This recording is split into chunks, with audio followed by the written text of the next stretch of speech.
அனைவருக்கும் வணக்கம். வாகை தமிழ் சங்கம் சார்பாக வாகை யாழிசை மன்றம் முன்னெடுக்கக்கூடிய தமிழ்நாடு நாள் சிறப்பு தீர்மானம் முன்மொழிவை முன்வைத்து ஒரு கருத்தரங்கம் நம்ம இன்னைக்கு ஆரம்பிச்சிருக்கிறோம். இன்றைக்கு முதல் நாள், தொடர்ந்து 5 நாட்களுக்கு இந்த கருத்தரங்கம் என்பது நடைபெற இருக்கின்றது. தமிழர்களினுடைய பண்பாடு சார்ந்து அதை மையக்களமாக வைத்துக்கொண்டு இந்த கருத்தரங்கத்தை நாம தீர்மானிச்சிருக்கிறோம். அதனுடைய முதல் தலைப்பாக இன்னைக்கு தமிழர்களினுடைய பண்பாட்டு வெளியில மட்பாண்ட கலை குறித்த கலை சார்ந்த வெளிகள்ல மட்பாண்ட கலை குறித்து வேதக்கனி ராம்குமார் அம்மா அவர்கள் இன்னைக்கு நம்மிடையே உரையாற்றுவதற்காக வருகை தந்திருக்கிறார்கள். அவர்களை வாகை தமிழ் சங்கம் மற்றும் வாகை யாழிசை மன்றத்தின் சார்பாக வருக வருக என ஒருங்கிணைப்பாளர் என்ற அடிப்படையில் வரவேற்றுக் கொள்கின்றேன். முறையாக அவர்களுக்கு வரவேற்புரை, அறிமுக உரை வழங்குவதற்காக வாகை யாழிசை மன்றத்திலிருந்து முதுமுனைவர் சண்முகராணி அவர்களை பேரன்போடு அழைக்கின்றேன். சண்முகராணி, வாங்க, அம்மா குறித்த அறிமுக உரை வரவேற்புரை தருக. அனைவருக்கும் வணக்கம். நமது சிறப்பு விருந்தினர் இப்போது நம்மிடையே இணைந்துள்ளார். அவர்களை பற்றி சிறப்பான ஒரு உரையை வழங்குவதற்காக நான் வந்திருக்கிறேன். இவங்க அம்மா வேதக்கனி அம்மா அவங்க முனைவர் பட்டம் பெற்றிருக்காங்க. இப்போ பச்சையப்பன் கல்லூரியில அவங்களோட நெறியாளர் இருந்திருக்காங்க. அடுத்து இவங்க பல சிறப்புகளை பெற்றாலும் இவங்களுக்கு தமிழாசிரியர்ல அப்படி முன் அனுபவம் நிறைய வச்சிருக்காங்க. இவங்களோட அனுபவம் தற்போது பணிபுரியும் காலேஜ் அன்னை வயலட் கலை மற்றும் அறிவியல் கல்லூரியில அம்பத்தூர், சென்னையில இவங்க ஒர்க் பண்ணிட்டு வர்றாங்க. இவங்களோட சிறப்பு திறன்கள் அப்படின்னு சொன்னா கவிதை இயற்றுதல். இவங்க நல்ல கவிதை இயற்றுறாங்க. அடுத்து கவியரசு, தலைமை வாசித்தல், கட்டுரை, சிறுகதை இயற்றுதல், நூல் மதிப்புரை, மேடை பேச்சு, பட்டிமன்றம், கலந்துரையாடல், இந்த மாதிரியான சிறப்புகள்ல பெற்ற நமது வேதக்கனி அம்மா அவங்க பல்கலைக்கழக மானிய குழுவில் ப்ராஜெக்ட் பண்ணியிருக்காங்க. அந்த ப்ராஜெக்டோட தலைப்பு என்னது அப்படின்னா கலிய பெருமாள் சிறுகதைகளில் எண்வகை மெய்ப்பாடுகளின் தோற்றம். அடுத்து இலக்கிய நோக்கில் காரிருளின் எதிர்மறை கதை மாந்தர் அப்படின்னு சொல்லிட்டு பண்ணியிருக்காங்க. அடுத்து பாரத் உயர்கல்வி மற்றும் ஆராய்ச்சி நிறுவனம் இதுல அப்படிங்கிற கலிய பெருமாளோட நாவலை அவர்கள் நூலக சிந்தனைக்கு எடுத்து பண்ணியிருக்காங்க. அடுத்து அன்பின் ஐந்திரைகளில் முருகப்பெருமானின் சிறப்பு பெயர்கள் இதை பற்றியும் பண்ணியிருக்காங்க. இலக்கியங்களில் தொல்காப்பியம், விதிமரபு கூறுகள் இதை வாகை தமிழ் சங்கத்துல பன்னாட்டு ஆய்வுகள்லாம் வெளியிட்டிருக்காங்க. அப்புறம் கலிய பெருமாளோட சிறுகதைகளையும் வள்ளுவ சிந்தனை அப்படிங்கிற டாபிக்ல செந்தமிழ் பண்பாட்டு தமிழாய்வுகள்ல நமக்கு நூலா வெளியிட்டிருக்காங்க. இவங்க அடுத்து இவங்களுக்கு ஆய்வு கட்டுரைகள் அப்படின்னு சொன்னோம்னா நிறைய நல்ல தலைப்புகள்ல பண்ணியிருக்காங்க. என்னென்ன தலைப்புகள் அப்படின்னா ஏலாதி கூறும் மருத்துவம், சிலப்பதிகாரம், துன்பமாலை, ஔவையார் ஞானக்குரல், சைவ நெறி, கலிய பெருமாள் சிறுகதைகள் போற்றும் பெண்மை, வளையாபதி ஓர் அறிவியல் கருவூலம், தொழில் பாடல்கள் உணர்த்தும் உழைப்பாளிகள் மகத்துவம், திருக்குறளில் எழுத்ததிகார கூறுகள். அப்புறம் அடுத்து என்ன பண்ணியிருக்காங்க அப்படின்னா பண்புகள் நோக்கில் சித்தர்கள் அப்படின்னு சொல்லிட்டு வாகை தமிழ் சங்கத்துல கடுவொலி சித்தர்கள் பாடல்கள் பற்றி ஒரு ஆய்வு பண்ணியிருக்காங்க. உழவர் உரைத்த காதையும் திருக்குறளும், ஊரலர் உரைத்த காதையும் திருக்குறளும் இதுல கொஞ்சம் தப்பா இருக்கு. இனி பிரிவில்லை அப்படிங்கிறதுல முதல் முயற்சி அப்படிங்கிற சிறுகதை தொகுப்பை இதுலயும் வாகை தமிழ் சங்கத்துலதான் ISBN நூலா வெளியிட்டிருக்காங்க. லீலை இவ்வுலகம் அப்படிங்கிற சிறுகதையும் ஆய்வுக்கு எடுத்து இவங்க ஆய்வா பண்ணியிருக்காங்க. எங்கள் தலைவர் எம்பெருமானார் கவிதை, அந்த கவிதையும் இவங்க ஆய்வு பண்ணியிருக்காங்க. அடுத்து இவங்களை பத்தி சிறப்புகள் சொல்ல போனா நிறைய சிறப்புகள் பண்ணியிருக்காங்க. அடுத்து இவங்க பெற்ற விருதுகள் அப்படின்னா கவிச்சிற்பை கண்ணதாசன், கவிமலை, நற்கவிஞர், கவியரங்க தலைமை ஏற்றமைக்கு கவி அருவி, செம்மொழி கவி, கவிச்சிற்பி விருது, கவி அருவி, திருக்குறள் புதுக்கவிதை செல்வர் விருது, கவி அருவி விருது, சிறந்த ஆளுமை விருது, சிறந்த கவிக்குயில் விருது, அருந்தமிழ் தாரகை விருது, சிந்தனை மகளிர் விருது, வாகை கவி, சீர்மிகு கவி, எழுச்சி கவி, கொங்கு தமிழ் கவி, பாரதி நேயர் விருது, மகிழ்ச்சி செம்மல் விருது, தொல்காப்பிய சுடராழி விருது, காமராஜர் விருது, கலாம் விருது, சிறந்த பேராசிரியர் விருது, கலாம் சாதனையாளர் பட்டயம், நற்பணி நல்லாசிரியர் விருது, நபிநேச கவிஞர் விருது, வேலு நாச்சியார் விருது, மாண்புமிகு மகளிர் விருது, படுவல் ரத்னா விருது, பூவேசா விருது. இப்படி பல சிறப்பு விருதுகளை பெற்ற நம்முடைய சிறப்பு விருந்தினர்.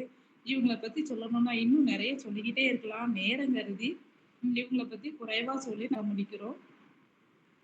நிறைய சிறப்பு வாய்ந்த நம்ம சிறப்பு விருந்தினர் நம்ம இப்படி நம்மிடையே சிறப்பு உரை ஆற்றுவார்கள்.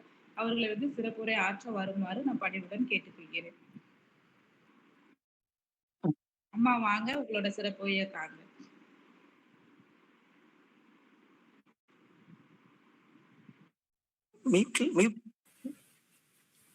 ஆன் பண்ணி கேக்குதாங்களா சார்? கிளியரா இருக்கா? கேமரா சரியா இருக்குல்ல? கரெக்டா. அன்னை தமிழுக்கு என் முதல் வணக்கம். இந்த கருத்தரங்கில் கலந்திருக்க அனைத்து தமிழ் உள்ளங்களுக்கும், தமிழ் ஆர்வலர்களுக்கும், ஆசிரியர் பெருமக்களுக்கும் என் இதயம் கனிந்த இனிய மாலை வணக்கத்தினை தெரிவித்துக் கொண்டு என்னுடைய உரைக்குள்ளாக செல்கிறேன்.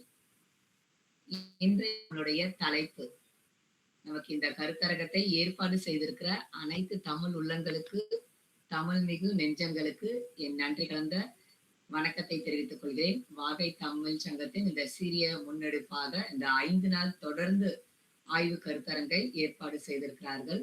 ஏற்பாட்டாளர்கள், ஒருங்கிணைப்பாளர்கள், இதற்காக உழைத்த, ஒத்துழைத்த அனைத்து உள்ளங்களுக்கும் தமிழன்னை மிகவும் கடமைப்பட்டிருக்கிறாள். தமிழன்னையின் சார்பாக என் நன்றியினை தெரிவித்துக் கொள்கிறேன்.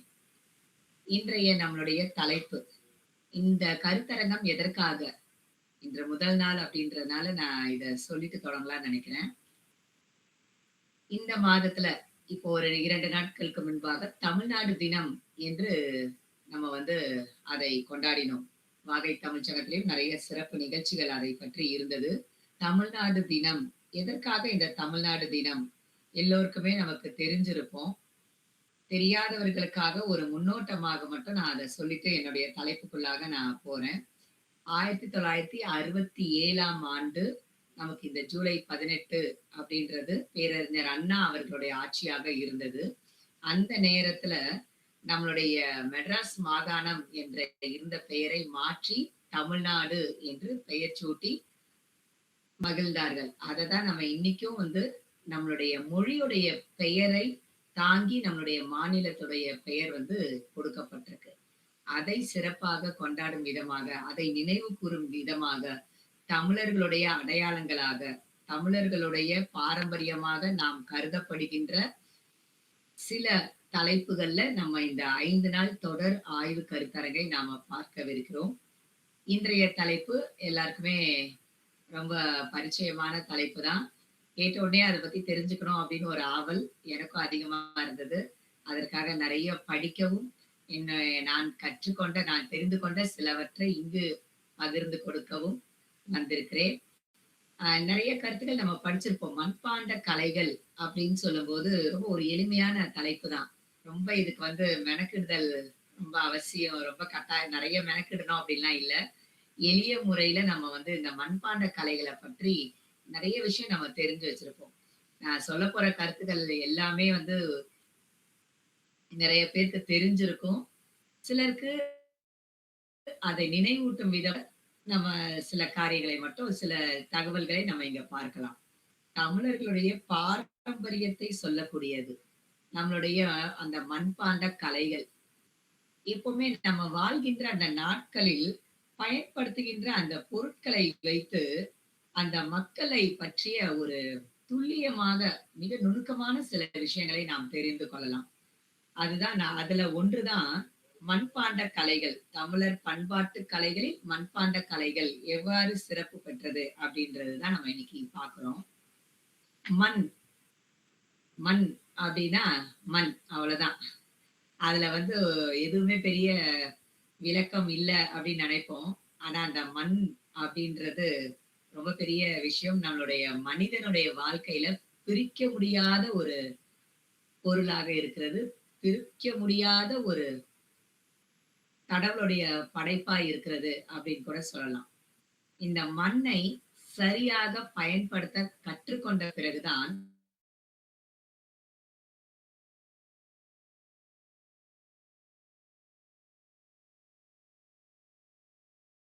வரலாற்று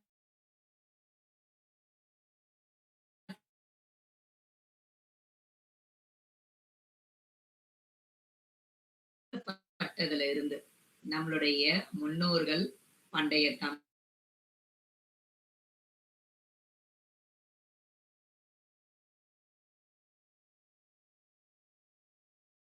சுவடியா இருக்கட்டும், ஒரு கல்வெட்டா இருக்கட்டும், செப்பேடுகளா இருக்கட்டும், அதெல்லாம் ஒரு சுவர் ஓவியங்களா இருக்கட்டும், அதெல்லாம் ஒரு மரத்துல செதுக்கி வச்சதா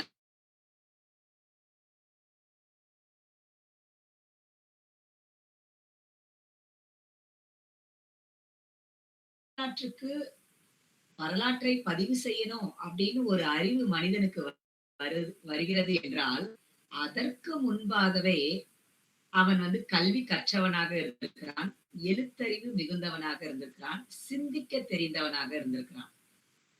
இதுதான் வரலாற்று காலத்துடைய தொடக்கம்.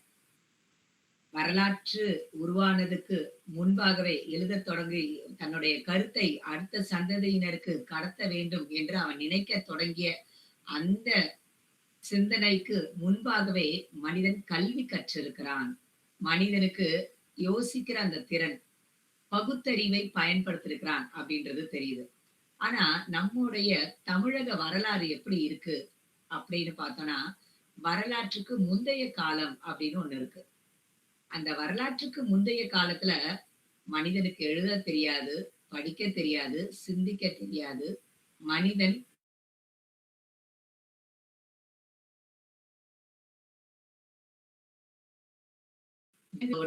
மக்களோடு வாழ்ந்த அந்த ஒரு காலகட்டம்.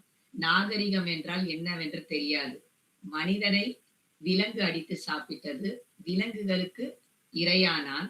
அதே போல விலங்குகளை அடித்து இவனும் அப்படியே உண்டான், பசியாற்றினான்.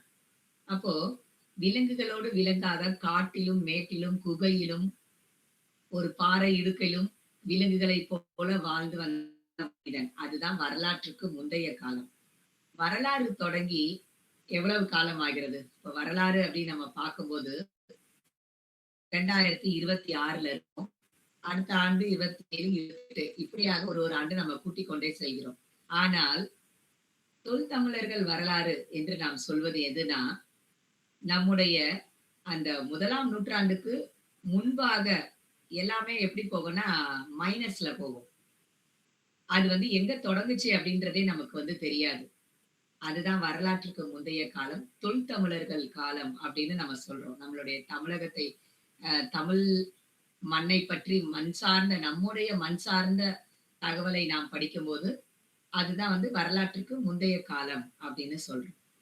அந்த வரலாற்றுக்கு முந்தைய காலத்துல இருந்த பொருட்கள், மனிதன் பயன்படுத்திய பொருட்கள்ல மிகவும் குறிப்பிடத்தக்கது, மிகவும் நாம் அதை பற்றி தெரிந்து கொள்ள வேண்டியது என்ன அப்படின்னா, அந்த மண்பாண்ட கலை பத்தி தான். அப்போ எழுத படிக்க தெரியாததற்கு, சிந்திக்க தெரியாததற்கு முன்பாகவே மனிதன் இந்த மண்பாண்டங்களை பயன்படுத்தி இருக்கிறான்.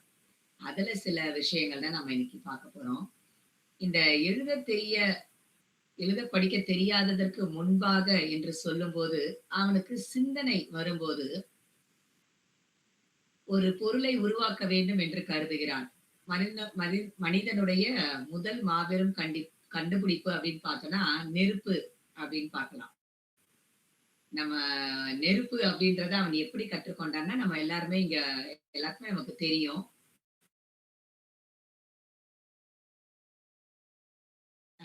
இருக்கும். காட்டுக்குள்ள இருக்கும்போது இலையோட இலை, கிளையோட கிளை உரசும் போது தீ உருவாகுது. அப்போ அவன் வந்து அதுல இருந்து நெருப்பு அப்படின்னு ஒண்ணு கண்டு சாப்பிட வேண்டும். மாமிசம் விலங்குகளுடைய மாமிசத்தை அரைச்சு கொண்டவன் அதை சுட்டு சாப்பிடணும், சமைத்து சாப்பிடணும் அப்படின்ற அந்த ஒரு அறிவு வருது. அப்படி ஒரு அறிவு வருது. தண்ணீர் வேண்டும் என்றால் நீ அந்த அவனுடைய நாகரிகம் எங்க தொடங்குனது தொல்தமிழர்னா, ஏதாவது ஒரு நதிக்கரை, ஒரு நீர்நிலைகள் பக்கத்துல தான் நாகரிகம் தொடங்குனது அப்படின்னு பார்க்கிறோம். குனிந்து வாயால தன்னுடைய விலங்குகளை பார்த்து தான் நாம் எல்லாவற்றையும் கற்றுக்கொண்டேன். அப்போ விலங்கோடு விலங்காக தண்ணீரை அப்படியே வாய் வைத்து குடிக்கணும் அப்படின்றது தெரியுது. அப்புறம் கையில அள்ளி குடிக்கணும்ன்றது தெரியுது. அதுக்கப்புறம் இன்னும் கொஞ்ச நேரம் கழிச்சு நமக்கு தாகம் ஏற்படுகிறதே என்று சொல்லி அதை எடுத்து வைக்கணும். அந்த தண்ணீரை ஏதாவது ஒரு கலயத்துல எடுத்து வைக்கணும் அப்படின்னு சொல்லும் போதுதான் அவனுக்கு ஏதாவது ஒரு பொருள் தேவைப்படுது. அப்பதான் வந்து அந்த மண்பாண்டங்கள் என்பது உருவாக தொடங்குது. அது எந்த மனிதன் கண்டுபிடித்த இப்பெல்லாம் ஒரு பொருளை ஒரு அறிவியல் கண்டுபிடிப்புக்கு எல்லாத்துக்கும் ஒரு தேதியோ ஒரு வருஷமோ நம்ம சொல்றோம். ஆனா இந்த மண்பாண்ட கலை நம்மளுடைய தொல் தமிழன் கண்டுபிடித்தது யாரு, அவன் எங்க இருந்தான், அவன் எந்த பகுதியில வாழ்ந்தான், எந்த மண்ணுல அவன் வந்து அதை செஞ்சான், அதெல்லாம் நமக்கு தெரியல. ஆனா அந்த மண்பாண்டங்கள் இருந்தது அப்படின்றதுக்கான ஆராய்ச்சிகள் மூலமா தான் நம்ம வந்து தெரிஞ்சுக்கிறோம். அந்த ஆராய்ச்சிகள் படிக்கிறது தான் நம்ம இந்த காலகட்டத்துல நமக்கு வியப்பாகவும் ஆச்சரியத்திற்குரியதாகவும் இருக்கிறது ஒவ்வொரு ஆராய்ச்சியும். அந்த சில சில விஷயங்களை மட்டும் நம்ம பார்க்கலாம். இந்த மண்பாண்டங்கள் அப்படின்னு சொல்லும்போது இது வந்து நமக்கு ஒரு தொல்லியல் ஆராய்ச்சி மூலமாக தான் நமக்கு அது கிடைக்குது. அந்த பாண்டங்களுடைய அவர்கள் பயன்படுத்திய எச்சங்களை வைத்து, அவர்கள் விட்டு சென்ற அந்த எச்சங்களை வைத்துதான் நம்ம ஒவ்வொன்றையும் அதன் மூலமாக இந்த மண் எத்தனை நூற்றாண்டுக்கு முன்பாக பயன்படுத்தப்பட்டது, எப்ப செஞ்ச இந்த பாண்டம் என்றதெல்லாம் அந்த ஆராய்ச்சியின் மூலமா தான் நமக்கு வந்து கிடைக்குது. இங்க மண் என்று சொல்வதற்கு நம்ம வந்து மண்ல என்னென்னலாம் இருக்கு, அதோடைய அந்த மண்பாண்டங்கள் செய்வதற்கு எத்தனை படிநிலைகள் இருக்கு அப்படின்னா நிறைய. அது நம்ம அறிவியல் பூர்வமா இந்த கருத்தரங்க நம்ம அணுகணும் அப்படின்னா ரொம்ப அதிகமா நமக்கு நேரமே போதாது. அதுல ஒரு சில விஷயத்த நான் சொல்லிட்டு இலக்கியத்துல எப்படி மண்பாண்டங்கள் உள்ள வருது அப்படின்றத நான் சொல்லணும்னு நினைக்கிறேன். மண்பாண்டங்கள் உருவாகிற அந்த மண்ணானது அத பேர் தான் என்ன சொல்றேன்னா அப்படின்னு சொல்லுவோம். களிமண். இப்ப நம்ம சாதாரணமா பேராசிரியர்கள் நிறைய பேர் இருக்கோம். பிள்ளைகள் மாணவர்கள் படிக்கலன்னு என்ன சொல்லுவோம்னா, மண்டையில களிமண்ணாடா இருக்கு அப்படின்னு கேட்போம். ஆனா இப்பெல்லாம் அப்படி கேட்கறதுக்கான உரிமையும் நமக்கு கிடையாது. ஒரு காலத்துல நம்ம சிறுவர்களா இருக்கும்போது, நம்ம தாய் தந்தையர்லாம் சிறுவர்களா இருக்கும்போது, அப்படி ஆசிரியர்கள் திட்டுவாங்க. தலையில வெறும் களிமண் தான் இருக்குன்னு. அந்த களிமண் சாதாரண ஒரு பொருள் கிடையாது. அந்த களிமண் வந்து ஒரு மனித நாகரிகத்துக்கே வித்திட்ட ஒரு விஷயம். அத வந்து மனித மூளையோடு சேர்த்து சொல்லுவாங்க. தலையில மூளை இல்ல, களிமண் தான் இருக்கு அப்படின்னு சொல்லி. இங்க வந்து இந்த மட்பாண்டங்கள் முதல்ல பச்சை மட்பாண்டங்கள் அப்படின்றது தான் உருவாச்சு. அது என்னன்னா சுடப்படாதது. ஒரு கலயம் செய்யப்படுகிறது, ஒரு பாத்திரம் செய்யப்படுறது. அது வந்து அதிக ஈரத்தன்மையோட இருக்கும். அத சுட்டு பயன்படுத்தணும் அப்படின்றது மனிதனுக்கு தெரியல. அதுதாவது மட்பாண்டம் அப்படின்றத பார்க்கிறோம். அது ரொம்ப மென்மை தன்மையாக, வளையிற தன்மையாக, நெகிழ்வு தன்மையாக இருக்கு அப்படின்றது. அதான் பச்சை மட்பாண்டம் அப்படின்னு சொல்றது. அடுத்த படிநிலையில என்ன வருது அப்படின்னா, தோல் வன்மை அப்படின்னு அத வந்து அந்த களிமண்ணால செய்யற அதுக்கு வந்து மனிதன் ஒரு பானையோ, ஒரு பாண்டமோ அதுக்கெல்லாம் எதுவுமே அவனுக்கு பேர் வைக்கல.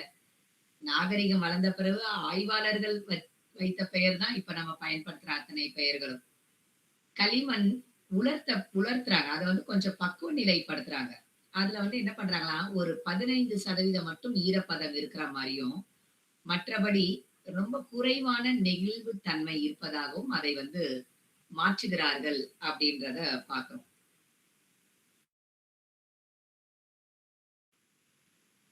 மாறுது. அந்த மண் வந்து தன்னுடைய அந்த களிமண் அந்த செவ்வை நிறத்துல இருந்து கொஞ்சம் அது வந்து நிறம் மாறுவதாக சொல்றாங்க. அடுத்தது சுடக்கூடிய தன்மை. ஒரு பொருளை நாம வந்து சூடுபடுத்தினால் அது திடமாக மாறும். அதை எளிதாக உடைத்து விட முடியாது. எளிதாக அதை அழித்து விட முடியாது என்ற அந்த அறிவு மனிதனுக்கு வந்ததுன்னா, அதை சுட்டு பயன்படுத்துகிறான்.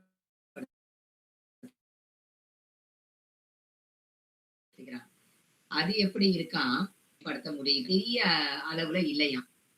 அப்படியாக நமக்கு ஆய்வுகள் சொல்லுது.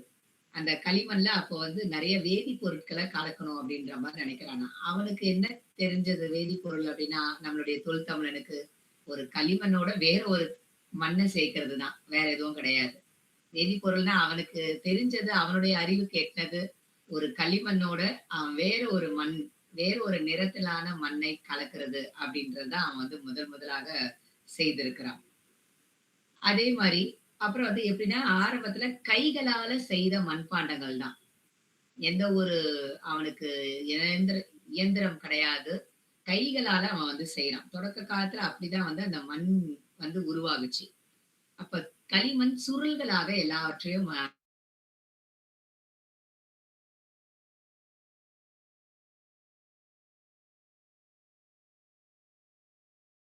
காய விடானா திருப்பதற்கு தேவையான பொருளாக அப்ப அதை பிசைந்து பந்து போலாக்கி, இப்ப நம்ம இதை ரொம்ப எளிமையா நான் உங்களுக்கு சொல்லணும்னா, ஒரு நம்ம சப்பாத்திக்கு மாவு பிசைற மாரி அவன் வந்து அந்த களிமண்ணை பிசைந்து அதை வெயில்ல காய வச்சு, அப்புறம் அது காய்ஞ்சிச்சுன்னா மறுபடியும் அதுக்குள்ள இன்னும் கொஞ்சம் மண்ணை மேல போட்டு, அப்படியாக கையில பிசைந்து பிசைந்து அவனுக்கு ஏற்ற அந்த ஒரு வடிவத்தை அவன் கொண்டு வரான்.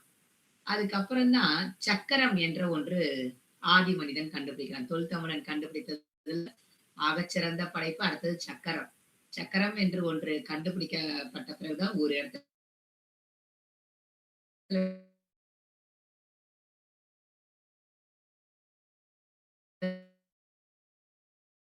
சுற்றி அதுதான் இன்றைக்கும் வந்து சரியான ஒரு மண் பாத்திரம், மண் பாண்டம் உருவாகுறதுக்கு இன்றைக்கும் அதுதான் நம்ம வந்து பயன்படுத்துறாங்க.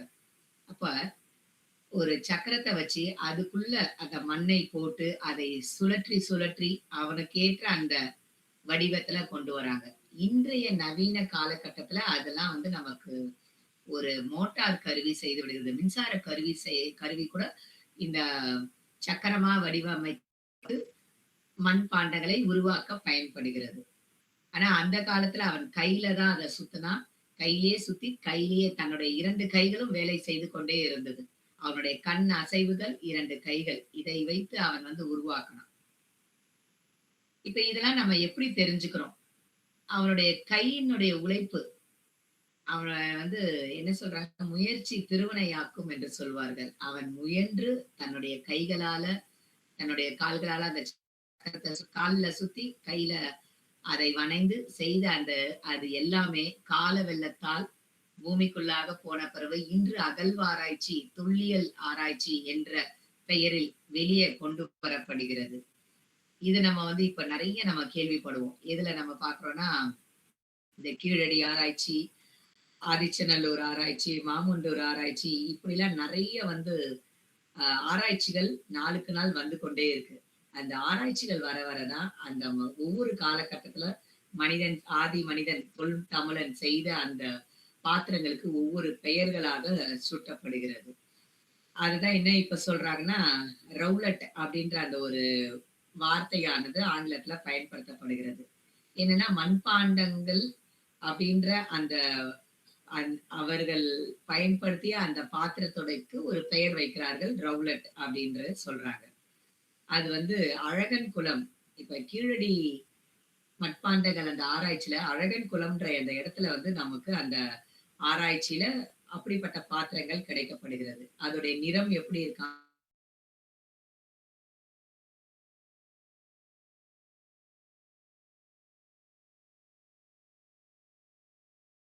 கருப்பு நிற கலவை பூசப்பட்ட என்னன்னா அந்த தொல் தமிழனே ஒவ்வொன்றுத்துக்கும் ஒரு நிறம் கொடுத்திருக்கிறான்.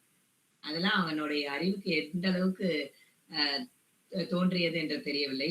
ஒவ்வொரு மண்பாண்டமும் நமக்கு கிடைக்கப்பட்டது ஒவ்வொரு நிறத்துல கிடைக்கப்பட்டிருக்கு. அந்த ஒவ்வொரு நிறத்தை வைத்து பார்க்கும்போது களிமண் என்பது வெறும் செம்மை நிறம் உடையதுதான்.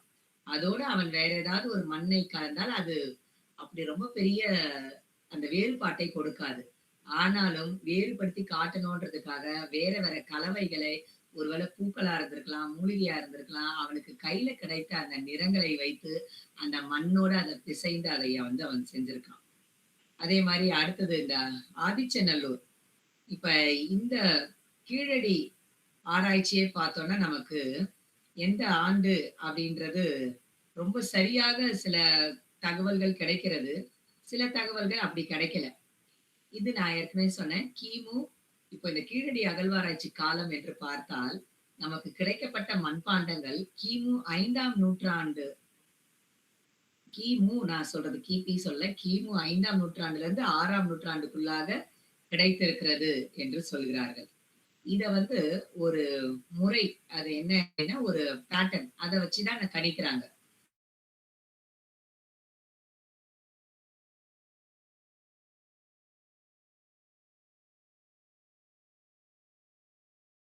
நமக்கு வந்து கிடைச்சிருக்கு. அறிவியல் பூர்வமா சொல்ற தகவல் தான் நான் இப்ப சொல்லிட்டு இருக்கேன். ரேடியோ கார்பன் டேட்டிங் அப்படின்ற அந்த ஒரு மெத்தட் மூலமா தான் நமக்கு இந்த கீழடியில கிடைத்த அந்த மட்பாண்டங்களை ஆராய்ச்சி செய்திருக்கிறார்கள். கீழடின்னு சொல்லும்போது நமக்கு வந்து சிவகங்கை மாவட்டம் தெரியும். அங்க வந்து செந்நிற மட்பாண்டங்கள் கிடைச்சிருக்கு.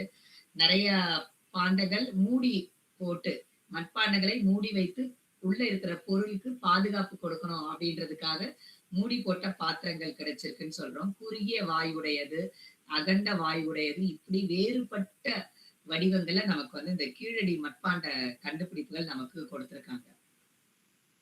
இதுல இன்னொரு ஒரு சிறப்பு என்னன்னா, இப்ப இருக்கிற மாதிரியே கைப்பிடிகள் வைத்த பாண்டங்களும் இருந்திருக்காம்.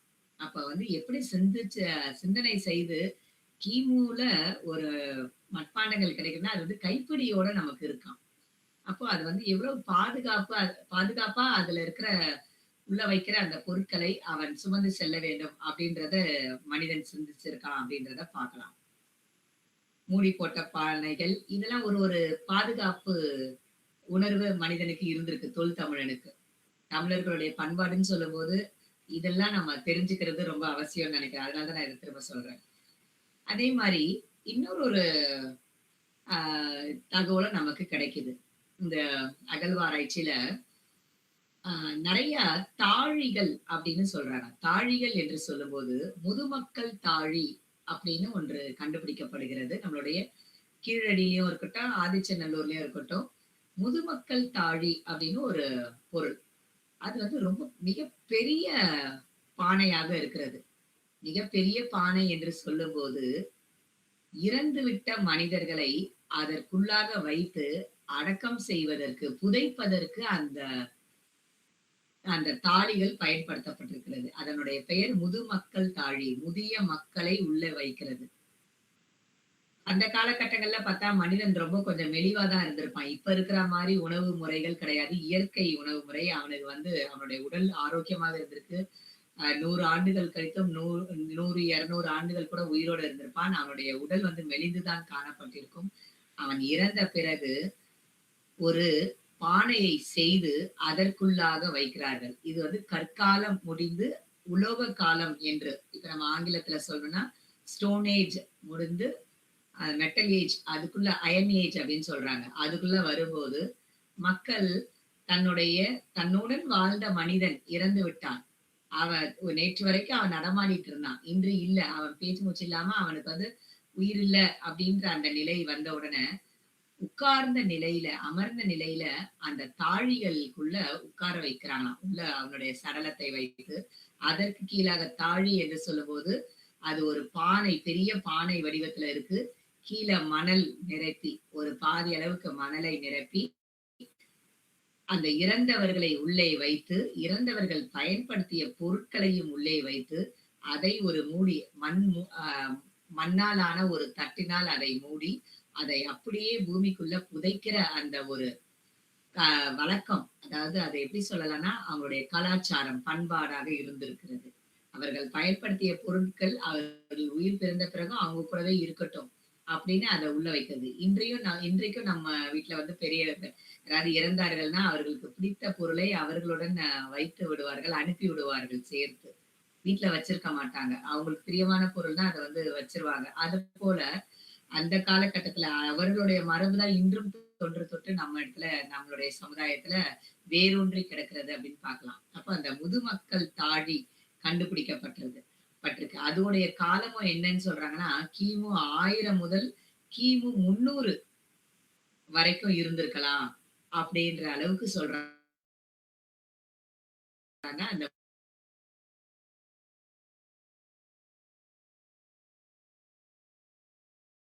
துறை சார் பார்த்தவர்கள் பேசின இது ஒரு அறிவியல் முறையில கண்டுபிடிச்சிருக்காங்க. கிமு 1000ல இருந்து கிமு 300 வரைக்குமாக அது எந்த காலகட்டமாக இருந்திருக்கலாம் அப்படின்னு முதுமக்கள் தாலி வெவ்வேறு வடிவங்கள்ல, ஆனால் ஒரு நபரை உள்ள உட்கார வைக்கக்கூடிய அளவுக்கு அது வந்து பெரிதாக இருந்திருக்கு. அது கிடைக்கப்பட்டிருக்கு. அதுக்குள்ள நம்மளுடைய அதுக்கு இன்னொரு ஒரு பேர் என்ன சொல்றாங்கன்னா, புதை கலன்கள், புதைத்து வைக்கக்கூடிய கலன்கள். களம் என்றால் பாண்டம் என்று நம்ம பார்க்கிறோம். ஈமத்தாழிகள், ஈமம், ஈமம் என்ற வார்த்தை நம்ம இறந்தவர்களுக்கு செய்கிற அந்த ஈமச் சடங்கு, ஈமத்தாழிகளும் அங்கு வைக்கப்படுகிறது.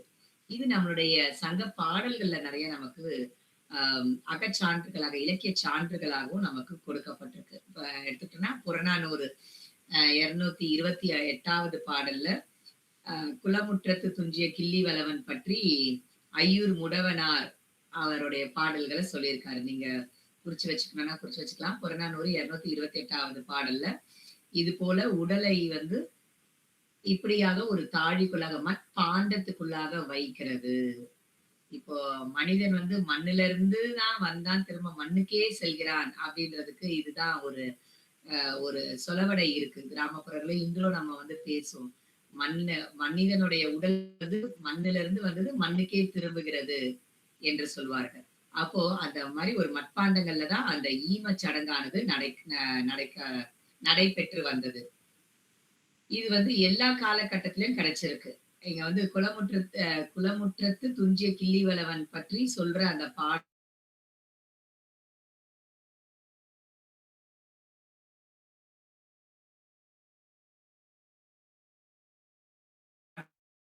புதிய கற்காலம், பழைய கற்காலம், இப்படி நமக்கு அந்த கற்காலங்களே வெவ்வேறு விதமாக இருக்கு. அந்த கற்காலங்கள்லயே நமக்கு இந்த தாழிகள் போன்ற அமைப்புகள் நமக்கு வந்து கிடைக்கிறது.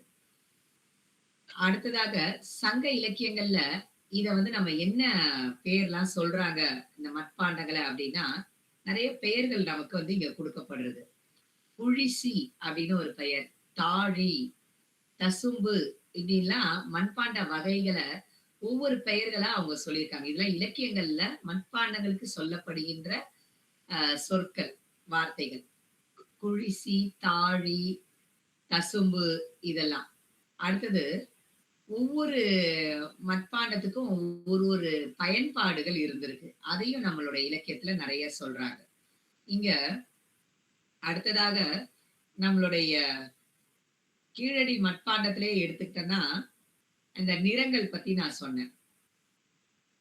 நிறங்கள் பத்தி சொன்னேன். அதே மாதிரி வாணிபத்துக்கு பயன்படுத்துவதற்காக மட்பாண்டங்களை செய்தார்களாம். அப்ப அதெல்லாம் அளவு பெரியதாகவும் ரொம்ப தடிமனாகவும் இருந்திருக்கு அப்படின்ற குறிப்புகள்லாம் இருக்கு. கொங்கு பகுதிகளில், கொங்கு நாட்டு ஆஹ் இடங்கள்ல அந்த ஆராய்ச்சியில வாணிபத்துக்குன்னு சில மட்பாண்டங்கள் உருவாக்கப்பட்டதாம். அதை பற்றின குறிப்புகள் நமக்கு இந்த கீழடி ஆட்சியில கிடைக்குது. அடுத்ததான் நம்ம பாக்குறது இந்த ஆதிச்சநல்லூர் அந்த ஆராய்ச்சியில பார்த்தோம்னா கிமு 1000ல இருந்து கிமு 600 வரைக்கும் அதோடைய கணக்குகள் இருக்கு அப்படின்றது. இங்க இந்த மட்பாண்டங்களை செய்யறது ஒரு தொழிலாக அது வரும்போதுதான் அதற்கு ஒரு பெயர் சூட்டப்படுகிறது. குயவர்கள் என்று அதற்கான ஒரு பெயர்கள் நமக்கு சூட்டப்பட்டு சொல்றாங்க. இந்த குயவர்கள் அப்படின்றவங்க தான் அந்த பானையை செய்வார்கள் அப்படின்றது. அப்ப அவங்களுடைய தொழில் வந்து அந்த நேரத்துல ரொம்ப சிறப்பா இருந்தது.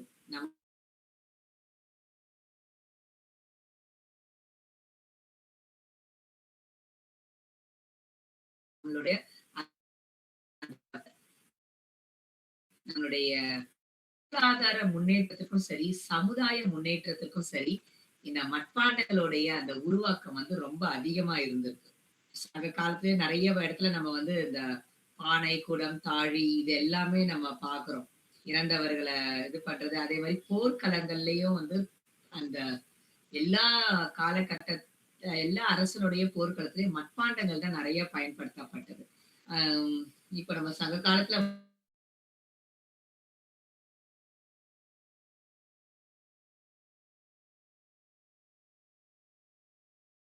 என்னன்னா அரசன் அவனுடைய பாசறையில பயன்படுத்தினதெல்லாம் பார்த்தோம்னா, தற்காலிகமாக அந்தந்த இடங்களுக்கு சமைத்து உண்பதற்காக, நீரை சேகரித்து வைப்பதற்காக, மருந்து பொருட்கள் எல்லாம் வைக்கிறது கூட மட்பாண்டங்கள்ல வச்சானாம். என்னன்னா, மட்பாண்டங்கள் வந்து எப்பவுமே ஒரு குளிர்ச்சி தன்மை கொண்டதுன்றது தெரியும். இப்போ நம்மளுடைய நவீன காலகட்டத்துல கூட நம்ம பெட்டியெல்லாம் பயன்படுத்தினாலும் அது உடல் ஆரோக்கியத்திற்கு ஏற்றதா இருக்காதுன்னு சொல்லி வீட்டுல வந்து மண்பானை ஒன்று வாங்கி வைத்திருக்கிறோம்.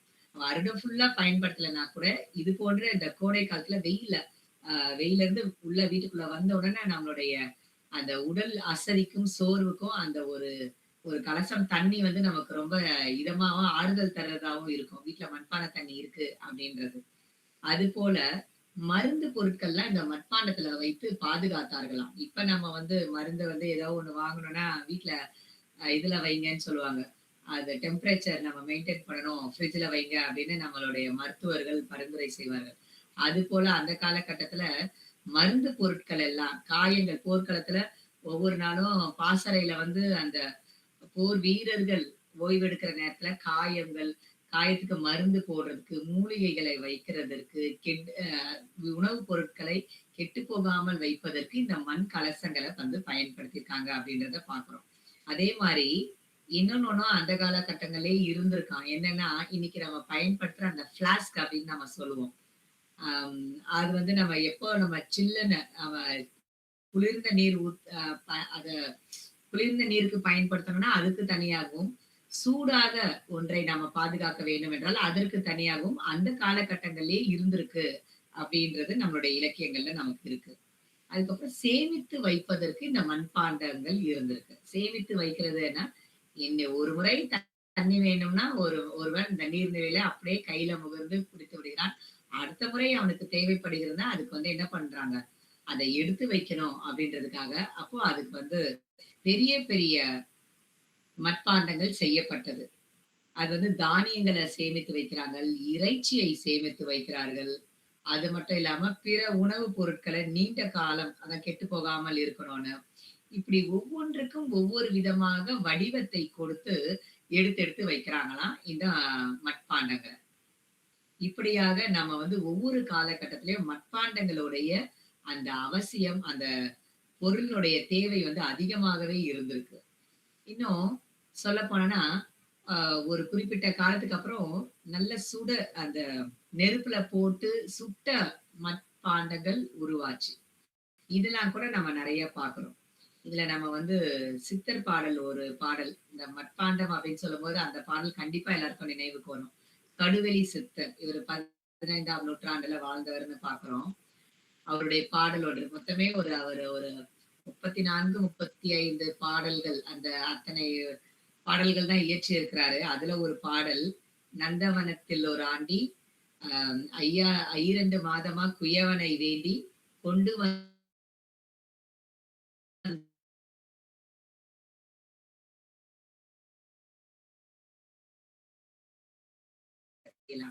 ஆனா அவ்வளவு பெரிய வாழ்க்கை தத்துவத்தை, நம்மளோட வாழ்க்கையை, ஒரு மனிதனுடைய வாழ்க்கையை ஒரு மட்பாண்டத்தோடு ஒப்பிட்டு சொல்றாங்க. அந்த அளவுக்கு மட்பாண்டங்கள் எவ்வளவு முக்கியம் பெற்றது அப்படின்றது இந்த பாடல் வரிகளை தெரியுது. இது சில இடத்துல இந்த பாடல் வந்து 4 மாதமாய் குயவனை வேண்டி, 4, 6, 10 மாதங்கள், 2 மாதமாய் அப்படின்னும் சில நூல்கள்ல இருக்கு. அது சரியான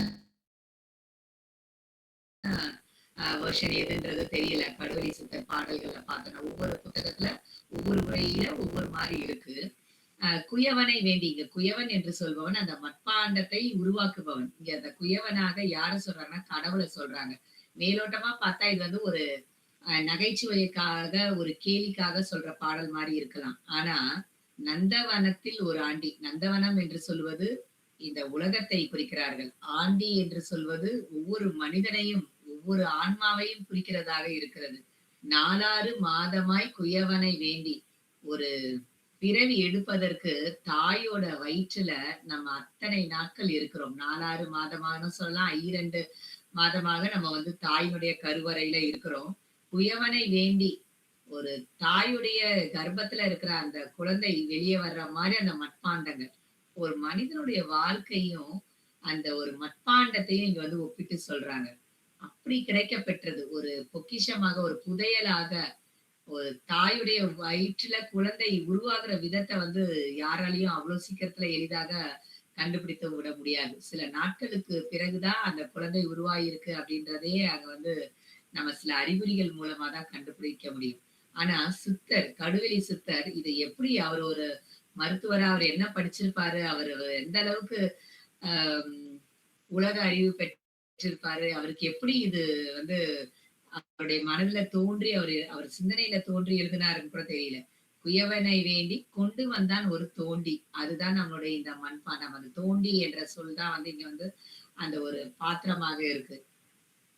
மெத்த கூத்தாடி இந்த மனிதன் இந்த உடலை பாதுகாக்க தெரியாமல் எல்லா போதை பொருட்களையும், எல்லா தீய பழக்கங்களுக்கும் உட்பட்டு, பாவ செயல்களுக்கும், எல்லா கர்ம காரியங்களுக்கும் தன்னுடைய உடலை உட்படுத்தி கூத்தாடி கூத்தாடி போட்டுடை தாண்டி என்று சொல்கிறார். கூத்தாடி கூத்தாடி என்று சொல்லும்போது இந்த உடலை பாதுகாக்க தெரியாமல் எப்படி ஒருவன் ஒரு மட்பாண்டத்தை பாதுகாக்க தெரியாமல் அதை தலை மேல வச்சு அவன் கூத்தாடி கூத்தாடி போட்டு உடைத்தானே, அது போல மட்பாண்டமே நம்மளுடைய இந்த உடலை பாதுகாக்க தெரியாமல் ஒரு நாள் என்ன பண்ணிடுறாங்களாம், போட்டு உடைத்தாண்டி என்று அங்க சொல்லி முடிக்கிறார். அப்போ இந்த ஒரு நம்மளுடைய உயிரை, நம்மளுடைய இந்த உடலை அந்த மட்பாண்டத்துக்கு ஒப்பிட்டு, கடவுளை குயவனுக்கு ஒப்பிட்டு, குயவனிடம் வேண்டி அதை கொண்டு வரானா. எந்த ஒரு உயிரும் இந்த உலகத்துல பிறப்பது அவ்வளவு எளிதல்ல. மிகவும் பாடுபட்டு தாயுடைய வயித்துல கருவறையில எத்தனையோ ஆண் உயிர் உள்ள போய் அதுல ஒன்றுதான் வெற்றி பெற்று அது குழந்தையாக ஜெனிக்க அது வந்து உற்பத்தி ஆகுது. அந்த ஒரு விஷயத்த சொல்றதுக்கு இங்க வந்து அந்த மட்பாண்டத்தை சித்தர் பாடல்கள்ல கையாண்டிருக்காரு இந்த கடவுளி சித்தர். அதே மாதிரி இன்னொரு ஒரு பாடல் கூட நம்ம எடுக்கலாம். சிவவாக்கியர், இவர் வந்து 10ஆம் நூற்றாண்டு அப்படின்னு பாக்குறோம். அவருடைய பாடல்லையும் ரொம்ப அருமையா நம்ம ஆன்மீகத்துக்காக சொல்லுவாங்க. ஆன்மீகம் வந்து எப்படி இருக்கணும் அப்படின்றது, சித்தர்கள் என்று சொன்னாலே அவர்கள் வந்து கடவுளையும் கடந்து, கடவுள் வழிபாடு என்பதையும் கடந்து ஒரு ஞானத்திற்குள்ளாக போகிறவர்கள் என்று நம்ம பார்ப்போம். அப்ப இங்க நட்டக்கல்லும் பேசுமோ நாதன் உள்ளிருக்கையில் சுட்ட சட்டி சட்டுவம் கரிச்சுவை அறியுமோ. இங்கேயே வந்து அந்த சட்டின்னு சொல்றது அந்த மட்பாண்டம் தான். சுட்ட சட்டி என்று சொல்லும்போது அது முறையாக பதப்படுத்தப்பட்டு அது நெருப்பிலே சுடப்பட்டு காலத்திற்கும் அதுல வந்து எந்த ஒரு பொருளை ஊற்றி வைத்தாலும் அது வந்து வெளியே அது உள்ள இருக்கிற பொருளை பாதுகாக்கக்கூடிய, இப்போ சுடப்படாத சில சட்டிகள்லாம் வந்து என்ன ஆயிடும்னா ரொம்ப தற்காலிகமா பயன்பட்டு அது வந்து உடைந்து விடும். ஆனா இங்க சுட்ட சட்டி, அந்த சட்டிக்கு அந்த கரியுடைய சுவை தெரியுமோ. கடவுள் வந்து எங்க இருக்காராம், நம்மளுடைய உள்ளத்திற்குள்ளாக இருக்கிறாரே தவிர அவர் எந்த ஒரு பொருளையும் இல்ல அப்படின்றது சொல்றதுக்காக இங்க ரொம்ப அருமையா சொல்றாங்க. அந்த ஒரு எந்த சமையல், ஒரு கறி சமையல் சமைத்து வைத்தோமானால் அந்த சட்டிக்கு என்ன தெரியாது, அதோடைய சுவை தெரியாது என்பது போல அந்த பாடல் வந்து மனித வாழ்க்கையோடு தொடர்பு படுத்தி நமக்கு வந்து அதை வந்து சொல்றாங்க. இப்படியாக நம்மளுடைய ஒவ்வொரு இலக்கியங்கள்லயும் இந்த மண்பாண்டம் குறித்தும், இந்த மண் கலசத்தை குறித்தும், இந்த முதுமக்கள் தாழிகளை குறித்தும் அழகாக வடிவமைக்கப்பட்டு நமக்கு ஒவ்வொன்று விஷயமாக சொல்கிறார்கள். இதுல நம்ம முக்கியமா நினைவில் வைத்துக் கொள்ள வேண்டியது என்னன்னா, மனிதன் தொடங்கின நாள்ல இருந்து, மனிதனுக்கு அறிவு தொல்தமிழன் வந்து யோசிக்க தொடங்கின அந்த நாட்கள்ல இருந்து இன்றைக்கு வரைக்குமாக இந்த மட்பாண்டங்கள் மனிதனோடு மனிதனாக இரண்டர கலந்திருக்கிறது. இதை யாரும் மறுக்கவும் முடியாது. நம்ம வந்து இத மறைக்கவும் முடியாது. எவ்வளவோ வந்து நாகரிகம் என்ற பெயரில் எவ்வளவோ வந்திருக்கு. ஆனாலும் சில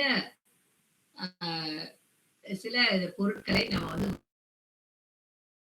வாழ்க்கையில கண்டிப்பாக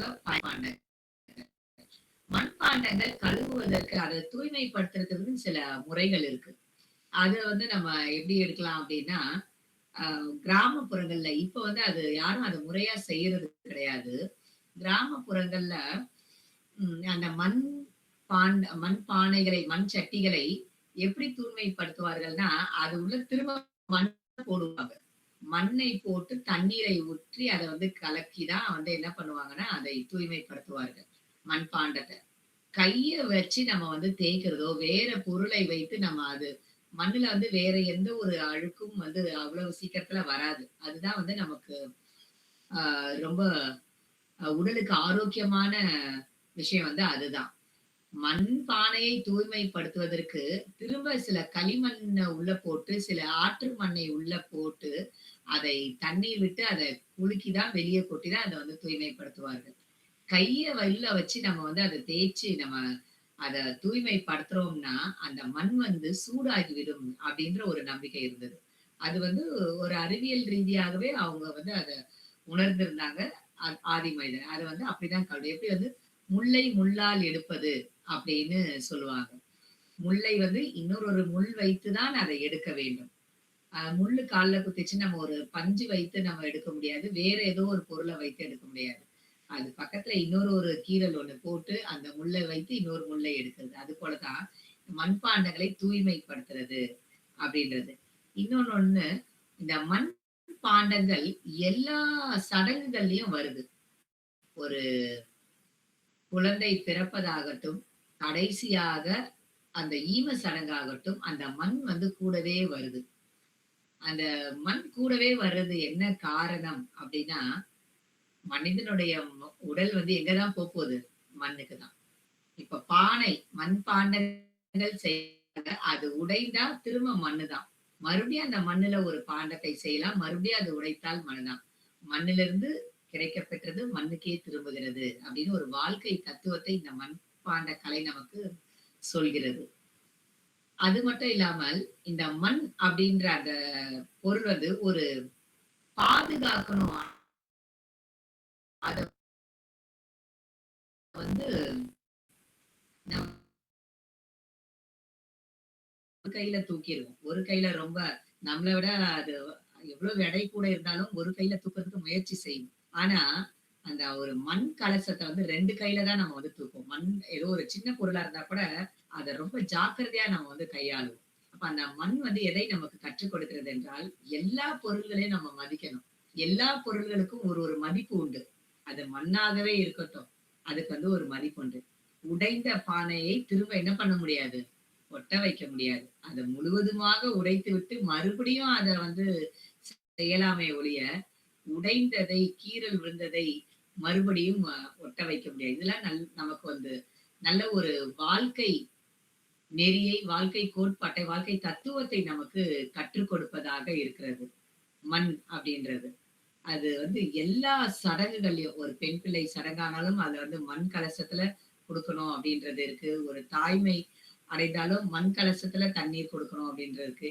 இப்படியாக நிறைய இன்றும் சில நாடுகள்ல வந்து நம்மளுடைய வட மாநிலங்கள்ல கூட சின்ன சின்னதா என்ன பண்ணுவாங்கன்னா, அது வந்து சுடப்படாத மண்ணா இருக்கும்.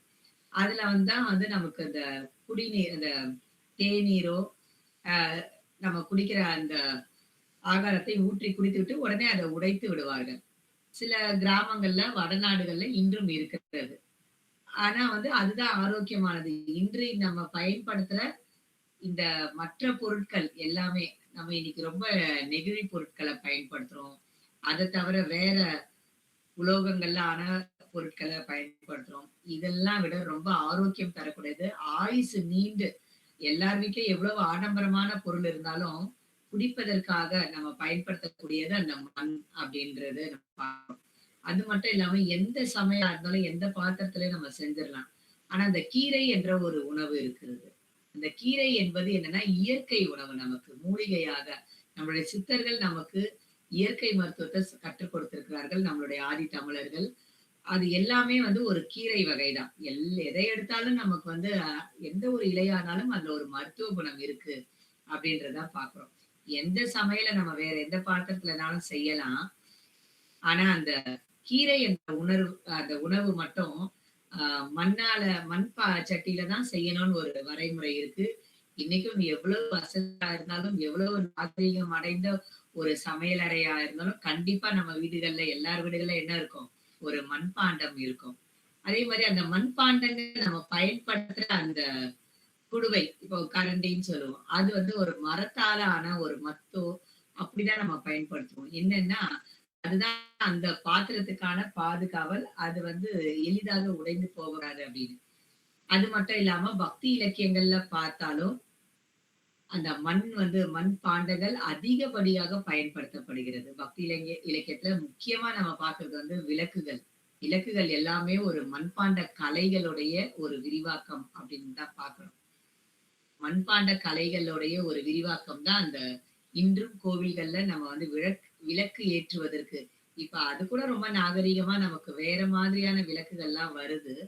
ஆனாலும் அந்த மண்ணுல செய்த அந்த விளக்குகளுக்கு வந்து அந்த எண்ணெய் ஊற்றி திரி ஏற்றும்போது அந்த மண் வாசனையும் கலந்தே அங்க வந்து அந்த தீபத்துல இருந்து வருது அப்படின்றத பாக்குறோம்.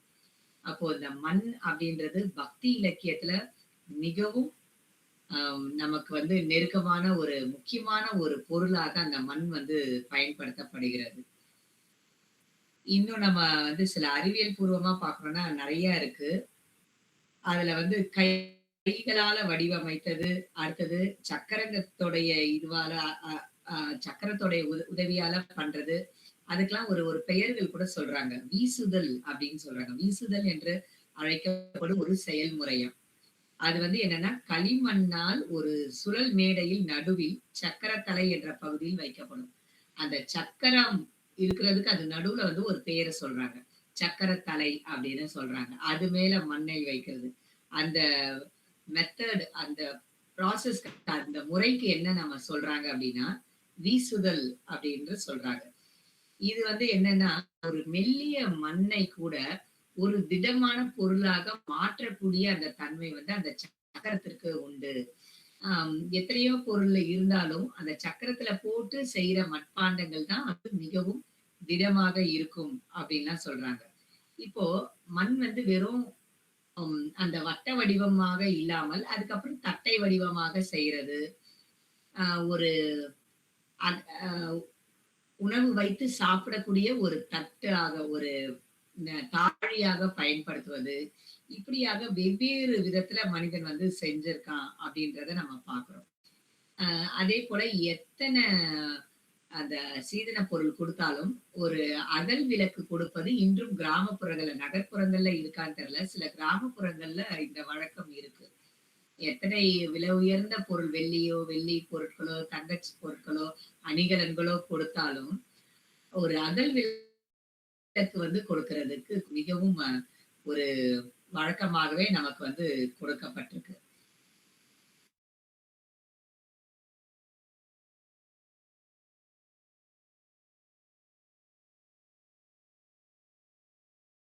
இப்படியாக நம்மளோட மிகவும் நான் நேர்ல ஒரு பத்த உயரல அப்படின்னா நான் சென்னையில இருக்கேன்.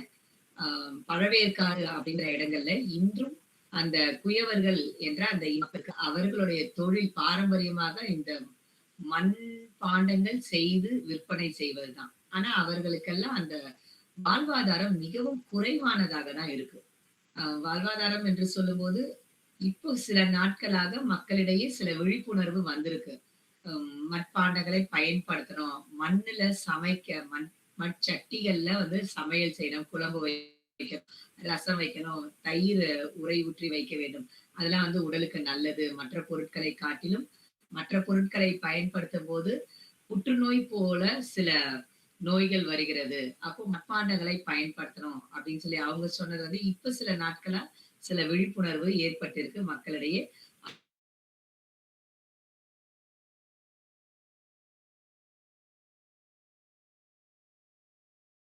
விவேகங்கள்ல சில அவர்களுக்கு இருக்குமானால் அதை வந்து நாட்கள்ல அந்த விடுமுறை கோடை விடுமுறை நாட்கள்ல அந்த பாட்டரிங் கிளாஸ் அப்படின்னு சொல்லி அந்த பானை செய்கிற அந்த வகுப்பு வந்து நடத்தப்படுகிறது. அது சில இன்றைய தலைமுறை மன்னிக்கணும் இன்றைய தலைமுறையினர் அப்படி சில பிள்ளைகளுக்கு அதை நம்ம ஊக்குவிக்கலாம்.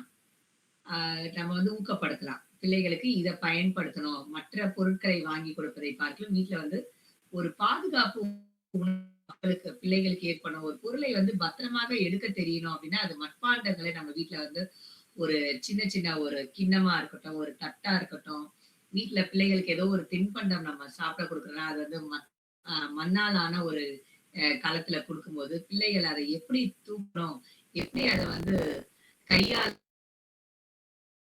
அப்படின்னும்போது மிகவும் பொறுமையை வந்து பிள்ளைகளுக்கு ஏற்படுத்தும். ஒரு நிமிஷம் இருங்க.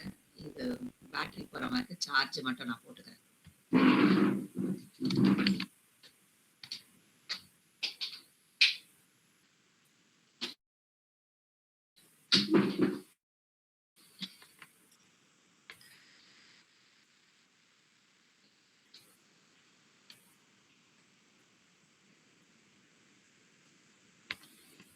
நம்முடைய தமிழர்கள், பண்டைய தமிழர்கள் பயன்படுத்திய பொருட்களை நாம் மீண்டும் அதை பயன்படுத்த தொடங்கும் போது, நமக்கு வந்து மிகவும் ஆரோக்கியமாகவும், அந்த கலையை நம்பி இருக்கிற அந்த குடும்பங்களுக்கு வாழ்வாதாரமாகவும் இருக்கும். நேர்ல எனக்கு ஒரு சில வருடங்களுக்கு முன்பாக அப்படி ஒரு அனுபவம் கிடைத்தது. பழவேற்காடுன்ற பகுதியில அத வந்து செய்யற இடத்த நேரடியா பார்க்கலாம். ஆனா எல்லா நாளும் அவங்களுக்கு வந்து அந்த தொழில் வந்து செய்யறதுக்கான வாய்ப்பு இல்ல. அப்படி இருக்கிறவங்க என்ன பண்றாங்கன்னா, வேற வேற தொழில்களுக்கு போயிடுறாங்க.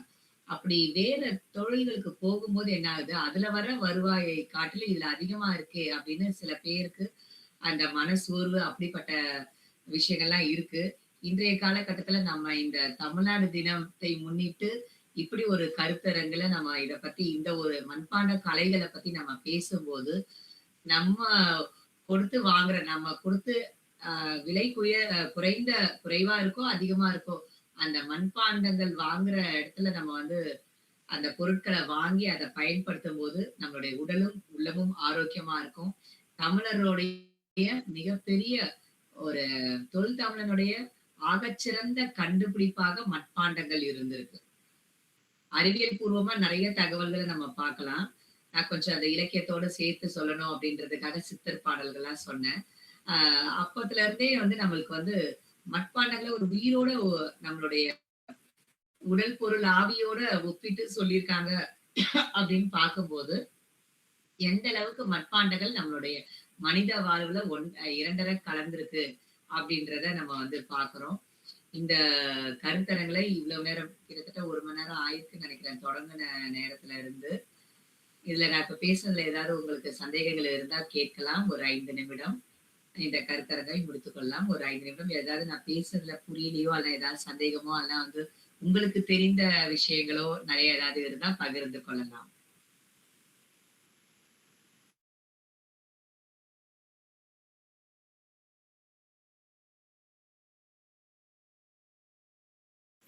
வணக்கம். வணக்கம். அந்த அகல் விளக்கண்டு நீங்க சொன்ன அந்த சிற்பிகள் வந்து கோயில்கள்ல கார்க்கெட்ல இப்பவும் விளக்கேற்ற பயன்படுத்துகிறார்கள். சிற்பிகள். இன்னொன்னு ஒண்ணு சொல்ல வருது. அம்மா சொன்ன போது எனக்கு நினைவுக்கு வருது. இந்த மண்பாண்டங்கள்ல நமக்கு 5 பூதங்களும் கலந்து இருக்கு அப்படின்றத சொல்றாங்க. என்னன்னா மண்ணு அது ஒரு 5 பூதமாக நமக்கு சொல்லப்படுகிறது. அப்புறம் வந்து அதோட நம்ம நீரை சேர்க்கிறோம். அடுத்தது நீர் நமக்கு ஒரு 5 பூதங்கள்ல ஒன்று. அடுத்தது நெருப்புல சுடுறோம். அப்ப தீ அங்க வந்துருது. இந்த தீ எரியறனாலே என்ன வேணும்? காற்று வேண்டும். அந்த காற்று. அப்ப இந்த 5 பூதங்கள் கலந்த கலவையாக நமக்கு வந்து மட்பாண்டங்கள். அதுதான் மட்பாண்டங்கள்ல நம்ம சமைத்து உண்பது. 5 பூதங்களும் அதுல கலந்திருக்க போது அது நமக்கு உடலுக்கு ஆரோக்கியம் அப்படின்றத சொல்றாங்க. இதே தான் நம்ம அத கோவில்கள்ல பார்க்கிறது. இன்னும் ரொம்ப பழங்காலத்து கோவில்கள்ல கருவறையில வந்து இப்ப இருக்கிற இந்த லைட், டியூப் லைட் அதெல்லாம் இல்லாம வெறும் அகல் விளக்கு வெளிச்சம் மட்டுமே இருக்கு. ரொம்ப பழங்கால கோவில்ல திருச்சியில சில கோவில்கள்ல நான் பார்த்திருக்கேன். எனக்கு சரியா நினைவுக்கு இல்ல அந்த கோவில்கள் பேர்லாம். அப்படி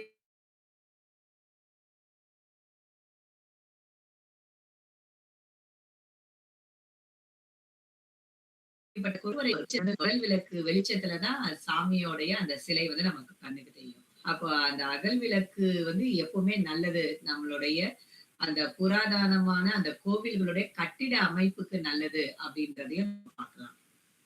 வேற யாருக்காவது ஏதாவது இதை பகிர்ந்து கொள்ளனாலும் பகிர்ந்து கொள்ளலாம். ஏன்னா நான் சில விஷயங்கள் மேலோட்டமா சொல்லியிருப்பேன். யாருக்காவது அது கொஞ்சம் விரிவா தெரியும் அப்படின்னாலும் நீங்க பகிர்ந்து கொள்ளலாம். அம்மா வணக்கங்கம்மா. வணக்கங்கம்மா. நீங்க சொன்னீங்க வாணிபத்துக்கு வந்து மட்பாண்டங்கள் பயன்படுத்துறாங்க கொங்கு நாட்டுலன்னு சொன்னீங்க. அது கொங்கு நாட்டுல எந்த இடம் அப்படின்னு சொல்ல முடியுங்களாங்கம்மா? இல்ல, அது நான் எடுத்த பகுதி வந்து கீழடி அகழ்வாராய்ச்சியில ஒரு பத்தியில அப்படி கொடுத்திருந்தது. நான் இதுல இருந்துதான் எடுத்தேன், கூகுள்ல இருந்துதான். கீழடி அப்படிங்கிறது வந்து பாண்டிய நாடுங்கம்மா. இது வந்து கொங்கு நாடு. அப்ப கொங்கு நாட்டுல பயன்படுத்தின பொருள் பாண்டிய நாடு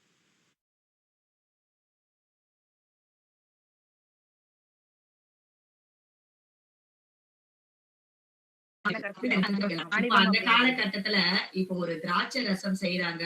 இப்ப மன்னர்கள் அதெல்லாம் பயன்படுத்தி இருக்காங்க. யவனர்கள் மூலமா நமக்கு வெளிநாடுகள்ல இருந்து அதெல்லாம் வந்திருக்குன்னா அப்ப எப்படி வந்திருக்கும்? இப்ப இருக்கிற நம்மளுக்கு இருக்கிற பிளாஸ்டிக் அதெல்லாம் கிடையாது இல்லையா? நெகிழி பாத்திரங்கள் கிடையாது. அப்ப மட்குடவைகள்லதான் அங்க இருந்து வந்திருக்கு அப்படின்றத நம்ம பாக்குறோம். அதே மாதிரி இங்க இருந்து நம்ம வந்து மிளகு வேற சில வாசனை திரவியங்கள்லாம் அனுப்புறோம்னா இப்ப இருக்க பிளாஸ்டிக் கவரோ அட்டைப்பெட்டியோ அதெல்லாம் கிடையாது. அப்ப பெரும்பாலும் எல்லாமே எதுலதான் போயிருக்குன்னா மட்பாண்டங்கள்லதான் போயிருக்கு. நம்முடைய மட்பாண்டங்கள் வெளிநாடுகள்ல நிறைய, அது நம்ம ஆராய்ச்சி படி பார்த்தோம்னா நிறைய போயிட்டே இருக்கு. வெளிநாடுகள்ல அந்த மட்பாண்டங்கள்லாம் கிடைக்குது அப்படின்னா அந்த பண்டமாற்ற முறைகள்ல அவங்க வந்து அப்படிதான் பயன்படுத்தியிருக்காங்க. இன்னும் சில கடலுக்கு அடியில நமக்கு கிடைக்கிற அந்த மட்பாண்டங்கள் அதெல்லாம் ஆராய்ச்சி செய்யும்போது பார்த்தா இங்க இருந்து நம்ம வேற நாடுகளுக்கு யவனர்களுக்கும் நமக்கும் நிறைய யவனர்கள் சொல்றது இப்ப இருக்கிற ரோமர்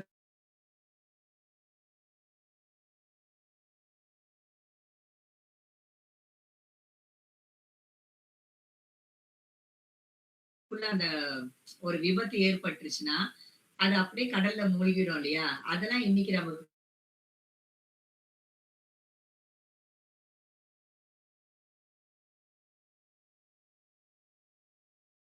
ஒரு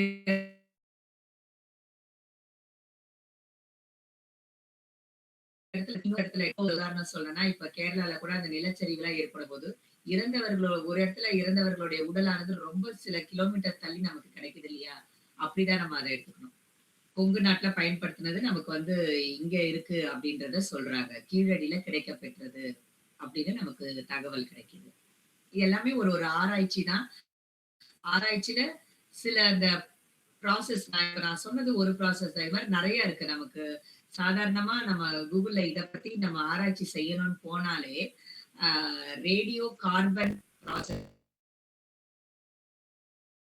டேட்டிங் அப்படிங்கறது ஒரு வேர்ட் எனக்கு தெரிஞ்சது. அது மாதிரி நிறைய இருக்கு, நிறைய ப்ராசஸ் இருக்கு. வேற யாராவது நீங்க ஏதாவது பகிர்ந்துக்கணும்னா பகிர்ந்துக்கலாம். வணக்கங்கம்மா. வணக்கங்க சார். தருமபுரி மாவட்டத்துல இருந்து பேசுறேங்கம்மா. சொல்லுங்க சார். தர்மபுரியில கூட நிறைய பார்த்தேன் சார். நான் இதுல நிறைய ஆராய்ச்சிகள் தர்மபுரி மாவட்டத்துல கிடைச்சு என்னுடைய முனைவர்பட்ட ஆய்வு தலைப்பு இப்ப ஆய்வு செஞ்சுட்டு இருக்கிறேன். தருமபுரி மாவட்டம் காட்டார் மண்பாண்ட தொழில் மரபுகள். சரிங்க சார். அந்த பண்ணிட்டு இருக்கோமா? இப்ப ஃபீல்ட் ஒர்க் போயிட்டு இருக்கிறேன். சரிங்க சார். இப்ப மேம் சொன்னாங்க எங்கன்னா கோயம்புத்தூர்ல ஆராய்ச்சி எங்க பண்றாங்க அப்படின்னா வெள்ளலூர் அப்படின்ற ஒரு ஏரியாவில ஆய்வு நடந்துட்டு இருக்கு. அரசு பரிந்துரை பண்ணாங்களா அடுத்தது பெரிய ஒரு ஆய்வு மேற்கொள்ளணும்னு பார்த்துட்டு இருக்காங்க.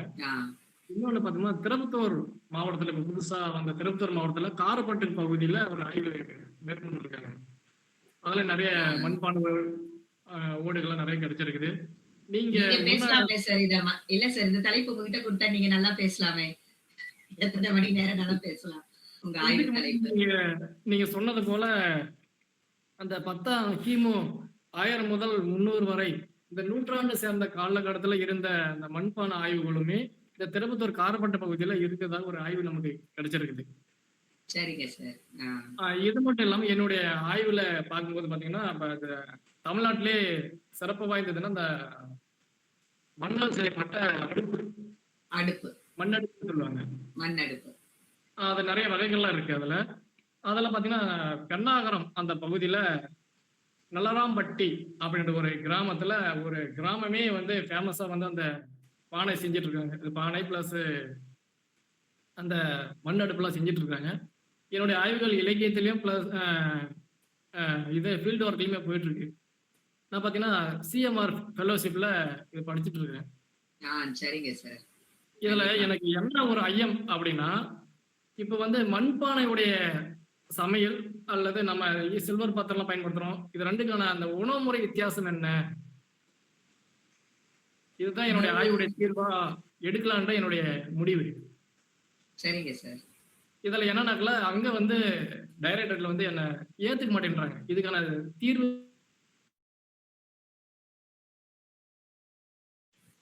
இப்ப பாத்தீங்கன்னா, நீங்க சொன்னது போல அந்த கீரை அந்த குழம்பு செய்யறதுக்கு சட்டி தான் அப்படின்றது மரபா இருந்திருக்கு அப்படின்னு ஒரு செய்தி சொன்னீங்க. அது உண்மைதான். நம்ம தருமபுரி மாவட்டத்துல இன்ன வரைக்கும் அதை பயன்படுத்திட்டு தான் வராங்க.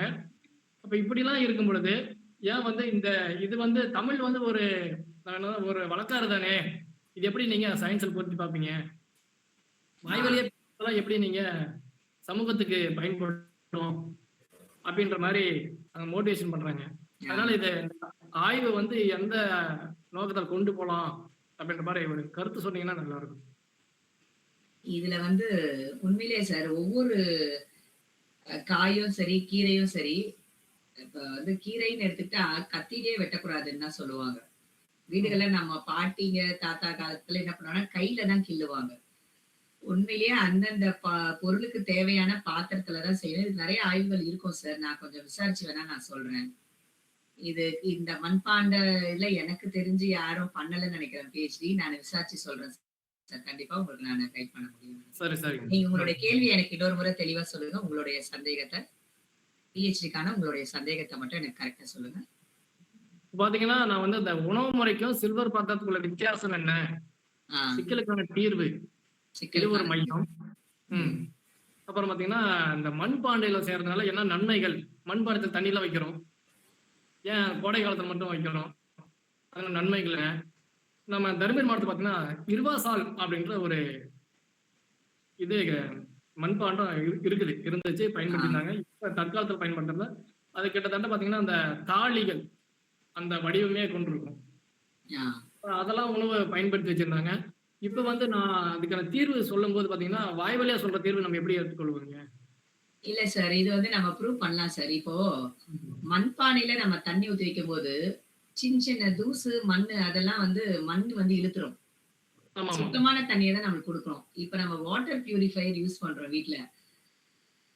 அது உள்ள அந்த மண்ணு போயிடுச்சுன்னு சொல்லி மாத்துவாங்க. அது வேற ஒண்ணும் இல்ல, நம்ம மண்ணால ஆனதுதான். அதுக்கும் முன்னாடி ஒரு வாட்டர் ஃபில்டர் சில்வர்ல வரும். அது உள்ள வந்து இப்படி கூம்பு மாதிரி இருக்கும். அது வந்து ஆக்சுவலா மண்ணுதான்.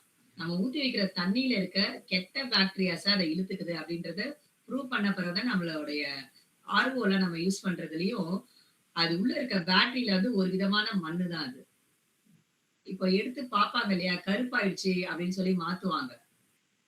அது ஒரு விதமான மண்ணால ஆன பியூரிஃபையர் தான். அதை நீங்க வந்து சயின்டிபிக்கா அறிவியல் பூர்வமாவே அதை நம்ம வந்து ப்ரூவ் பண்ணலாம். இன்னொன்னு ரொம்ப நாளுக்கு கெடாம இருக்கும். இதை வந்து நம்ம பிராக்டிகலா செஞ்சே காட்டலாம். இப்போ ஒரு மீன் குழம்பு சாதாரண பாத்திரத்துல வைக்கிறதுக்கும் மண் சட்டியில வைக்கிறதுக்கும் வித்தியாசம் இருக்கும். கெட்டு போகாம இருக்கும். நம்ம அதை சூடு பண்ணணும்னு அவசியம் இல்லை. வேற வேற பாத்திரங்கள்ல வைக்கும் போது நம்ம ஒரு குறிப்பிட்ட நேரத்துல அதை சூடு பண்ணணும்ன்ற மாதிரி இருக்கும். ஆனா மண்ணுல செய்யும் போது அது ரொம்ப சூடு பண்ணணும்னு அவசியம் இருக்காது அப்படின்றது அது அறிவியல் பூர்வமாவே நீங்க ப்ரூவ் பண்ணலாமே. அதுக்கு நிறைய இருக்குமே ஆராய்ச்சிகள். ஆராய்ச்சி இருக்குமா? இப்ப வந்து பாத்தீங்கன்னா நீங்க வந்து ஃபோக்லோர்ல பண்ணிட்டு இருக்கீங்க. இப்படி இருக்கும்போது நீங்க சயின்ஸ் எப்படி தமிழ்ல நீங்க பொருத்தி பார்ப்பீங்க அப்படின்னு அவங்க கேள்வி கேட்கறாங்க. அதற்கு நான் என்ன பதில் சொல்றேன்னா, அறிவியல் தமிழ் ஒரு துறையில் கொண்டு ஆமா, அறிவியல் தமிழ் ஒரு துறையே இருக்கே. நமக்கு அறிவியல் பூர்வமா ப்ரூவ் பண்றதுக்கு முன்னாடியே நமக்கு ஏரோப்ளைன் ஜெட்னு கண்டுபிடிக்கிறதுக்கு முன்னாடியே சிலப்பதிகாரம், சீவக சிந்தாமணியும் பறக்கும் பொறின்ற ஒண்ணு இருந்திருக்கு. அதே மாதிரி நம்மளுடைய திரைப்பாடல்களே இவரு சொல்லியிருக்காரு. அதாவது பறக்கிற பறவையை கண்டான் விமானம் படைத்தான், மீனை கண்டான் கப்பல் படைத்தான் அப்படின்லாம் நமக்கு இருந்திருக்கு. அறிவியல்ல ப்ரூவ் பண்றதுக்கு முன்னாடியே நம்மளுடைய சிலப்பதிகாரத்துல மணிமேகலை எல்லாம் நிறைய ஒரு இடத்துல தோன்றி மறைந்து இன்னொரு இடத்துல தோன்ற அந்த காரியங்கள்லாம் இருந்திருக்கு. ஒரு இடத்துல இருந்து இன்னொரு இடத்துக்கு வேகமா அவங்க வந்து போறாங்க அப்படின்றதெல்லாம் இன்னைக்கு சயின்ஸ்ல நமக்கு ப்ரூவ் பண்ணது. அப்பவே இலக்கியங்கள்ல நமக்கு தீர்க்க தரிசனமா சொல்லியிருக்காங்க நிறைய விஷயங்கள். இதெல்லாம் நமக்கு சான்று இருக்கே. அறிவியலும் தமிழும்னே ஒரு துறை இருக்கே தனியாகவே. அதை வைத்து நீங்க மேற்கோள் சொல்லலாமே நிறைய. அதுதான் நான் சொல்லி இருக்கிறேன். இருந்தாலும் அவங்களுக்கு வந்து இது திருப்தி இல்லை எங்களுக்கு அப்படின்ற மாதிரி ஃபீட்பேக் கொடுத்தாங்க. சரிங்க சார். அதுக்கு தான் இதை மேற்கொண்டு இன்னும் எப்படி ஆழ்ந்து எடுத்துட்டு போலான்றதான் என்னுடைய. சரிங்க சார். இதுக்கான தகவல்களை நான் சேகரிச்சு சொல்றேன். சரிங்கம்மா. நீங்க இந்த குழுவுல இருக்கீங்களா சார்? இருக்குமா. நான் என்னுடைய எண் வந்து இதுல போடுறேன். சரிங்கம்மா. நானும் எனக்கும் வந்து ரொம்ப பெரிய ஆளுலாம் இல்ல. ஒவ்வொரு இதுக்கும் நம்ம தயார் பண்றதுக்காக படிக்கிற விஷயங்கள் தான். நான் இது சார்ந்த துறையில கேட்டு நான் உங்களுக்கு சொல்றேன் சார். என்னோட நம்பர் போட்டிருக்கேன். நீங்க இந்த வாகை தமிழ் சங்கத்துல இருக்கீங்களா சார்? வாகை தமிழ் சங்கத்துல இப்ப அந்த இந்த குரூப்ல தான் இருக்கும். அப்ப இதுல லிங்க் பண்ணிருக்கோம். குழுல இருக்கேன். குழுல இருக்கீங்கல்ல. சரிங்க சார். அதுல என்னோட நம்பரும் இருக்கும். அந்த நம்பர் உங்களுக்கு நான் போட்டிருக்கேன். நீங்க தொடர்ந்து இது தொடர்பு கொள்ளுங்க. நான் இது சார்ந்த முனைவர் பட்ட ஆய்வாளர்கள் இருக்காங்களா? இந்த தலைப்புல இப்ப உங்களுக்கு முன்னோடி தலைப்புன்னு நீங்க யாரையாவது எடுத்திருக்கீங்களா சார்? முன்னோடி தலைப்பு கோயம்புத்தூர்ல ஒருத்தர் பண்ணிருக்காங்கம்மா. பண்ணிருக்காங்க. நீங்க அவங்கள தொடர்பு கொள்ளலாம். முன்னோடி தலைப்பு அந்த முன்னோடி ஆய்வாளருக்கு யாரு நெறியாளரா இருந்தாங்களோ நீங்க அவங்களையும் தொடர்பு கொள்ளலாம். ஆய்வாளரை தொடர்பு கொள்ளலாம். அவங்களுக்கு யார் நெறியாளர் அப்படின்றத பார்த்தாலும் உங்களுக்கு நிறைய தகவல்கள் சொல்லுவாங்க. இந்த துறை சார்ந்த உங்களுடைய தலைப்பு சார்ந்து. இது ஒரு மெத்தட். நம்மளுடைய ஆய்வு வந்து சரியா போறதுக்கு இது ஒரு மெத்தட். ஏன்னா யாருனாலுமே ஹெல்ப் பண்ணலாம். இப்ப நீங்க அவங்களுடைய ஆய்வை வந்து நீங்க முன்னோடி ஆய்வுன்னு சொல்லி குறிப்பிடுவீங்க இல்லையா? நம்ம ஆய்வேட்ல குறிப்பிடுறது அவங்களுக்கு ஒரு பெருமை.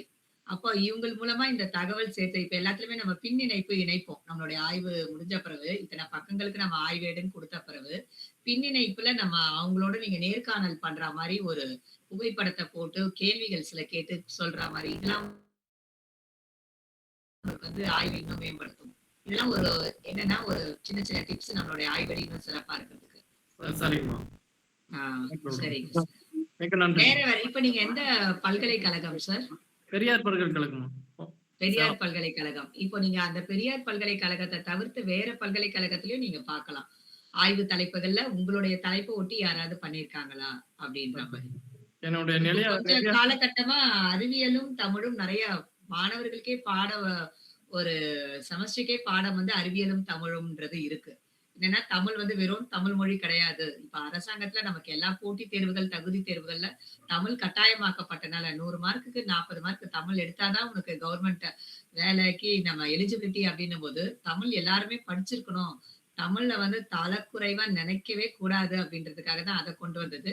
அதனாலதான் இந்த அறிவியல் பாடம் நமக்கு வச்சிருக்காங்க. அறிவியலும் தமிழும் இணையத்தில் தமிழ் அப்படின்னா ஊடக தமிழ் இப்படி எல்லாத்துலயுமே எல்லா ஃபீல்டையோடையும் நம்ம தமிழ் வந்து பொருத்தி பார்க்கலாம் கண்டிப்பா. சரி சரிங்கம்மா. என்னுடைய நெறியாளர் சித்திரச்செல்வம்மா அவங்களுக்கும் இந்த வாய்ப்பு வழங்கிய வாகை தமிழ் சங்கம் அவர்களுக்கும் என மனமார்ந்த நன்றியை தெரிவித்துக் கொள்கிறேன். நன்றி.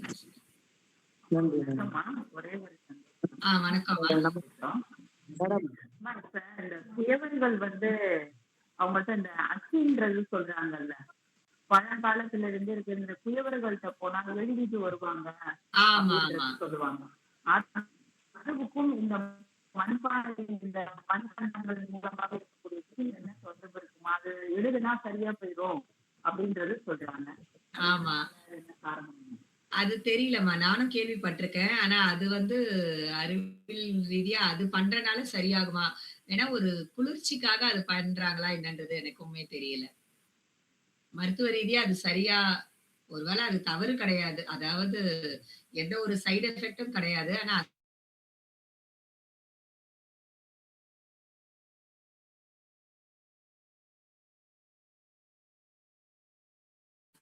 போறாங்களே அப்ப மண்ணை மூலமாக அது போவாங்க. ஆமா, நான் அப்படின்றது எனக்குமே அது சரியான ஒரு ஐடியா இல்ல. ஒருவேளை அதுல வந்து ஏதாவது ஒரு பலன்களாம். நான் அதை பத்தி இந்த தலைப்புக்கு ஒருவேளை நான் அதையும் எடுத்திருக்கணும்னு நினைக்கிறேன். அதை பத்தி பேசுறது எடுத்திருக்கணும், தவற விட்டுட்டேன் அந்த விஷயத்த. சரி.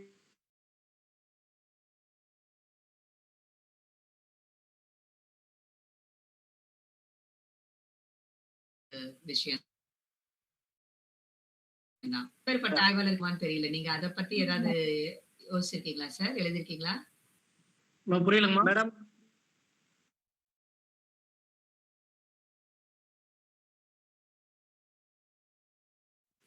ஆமா, நிறைவு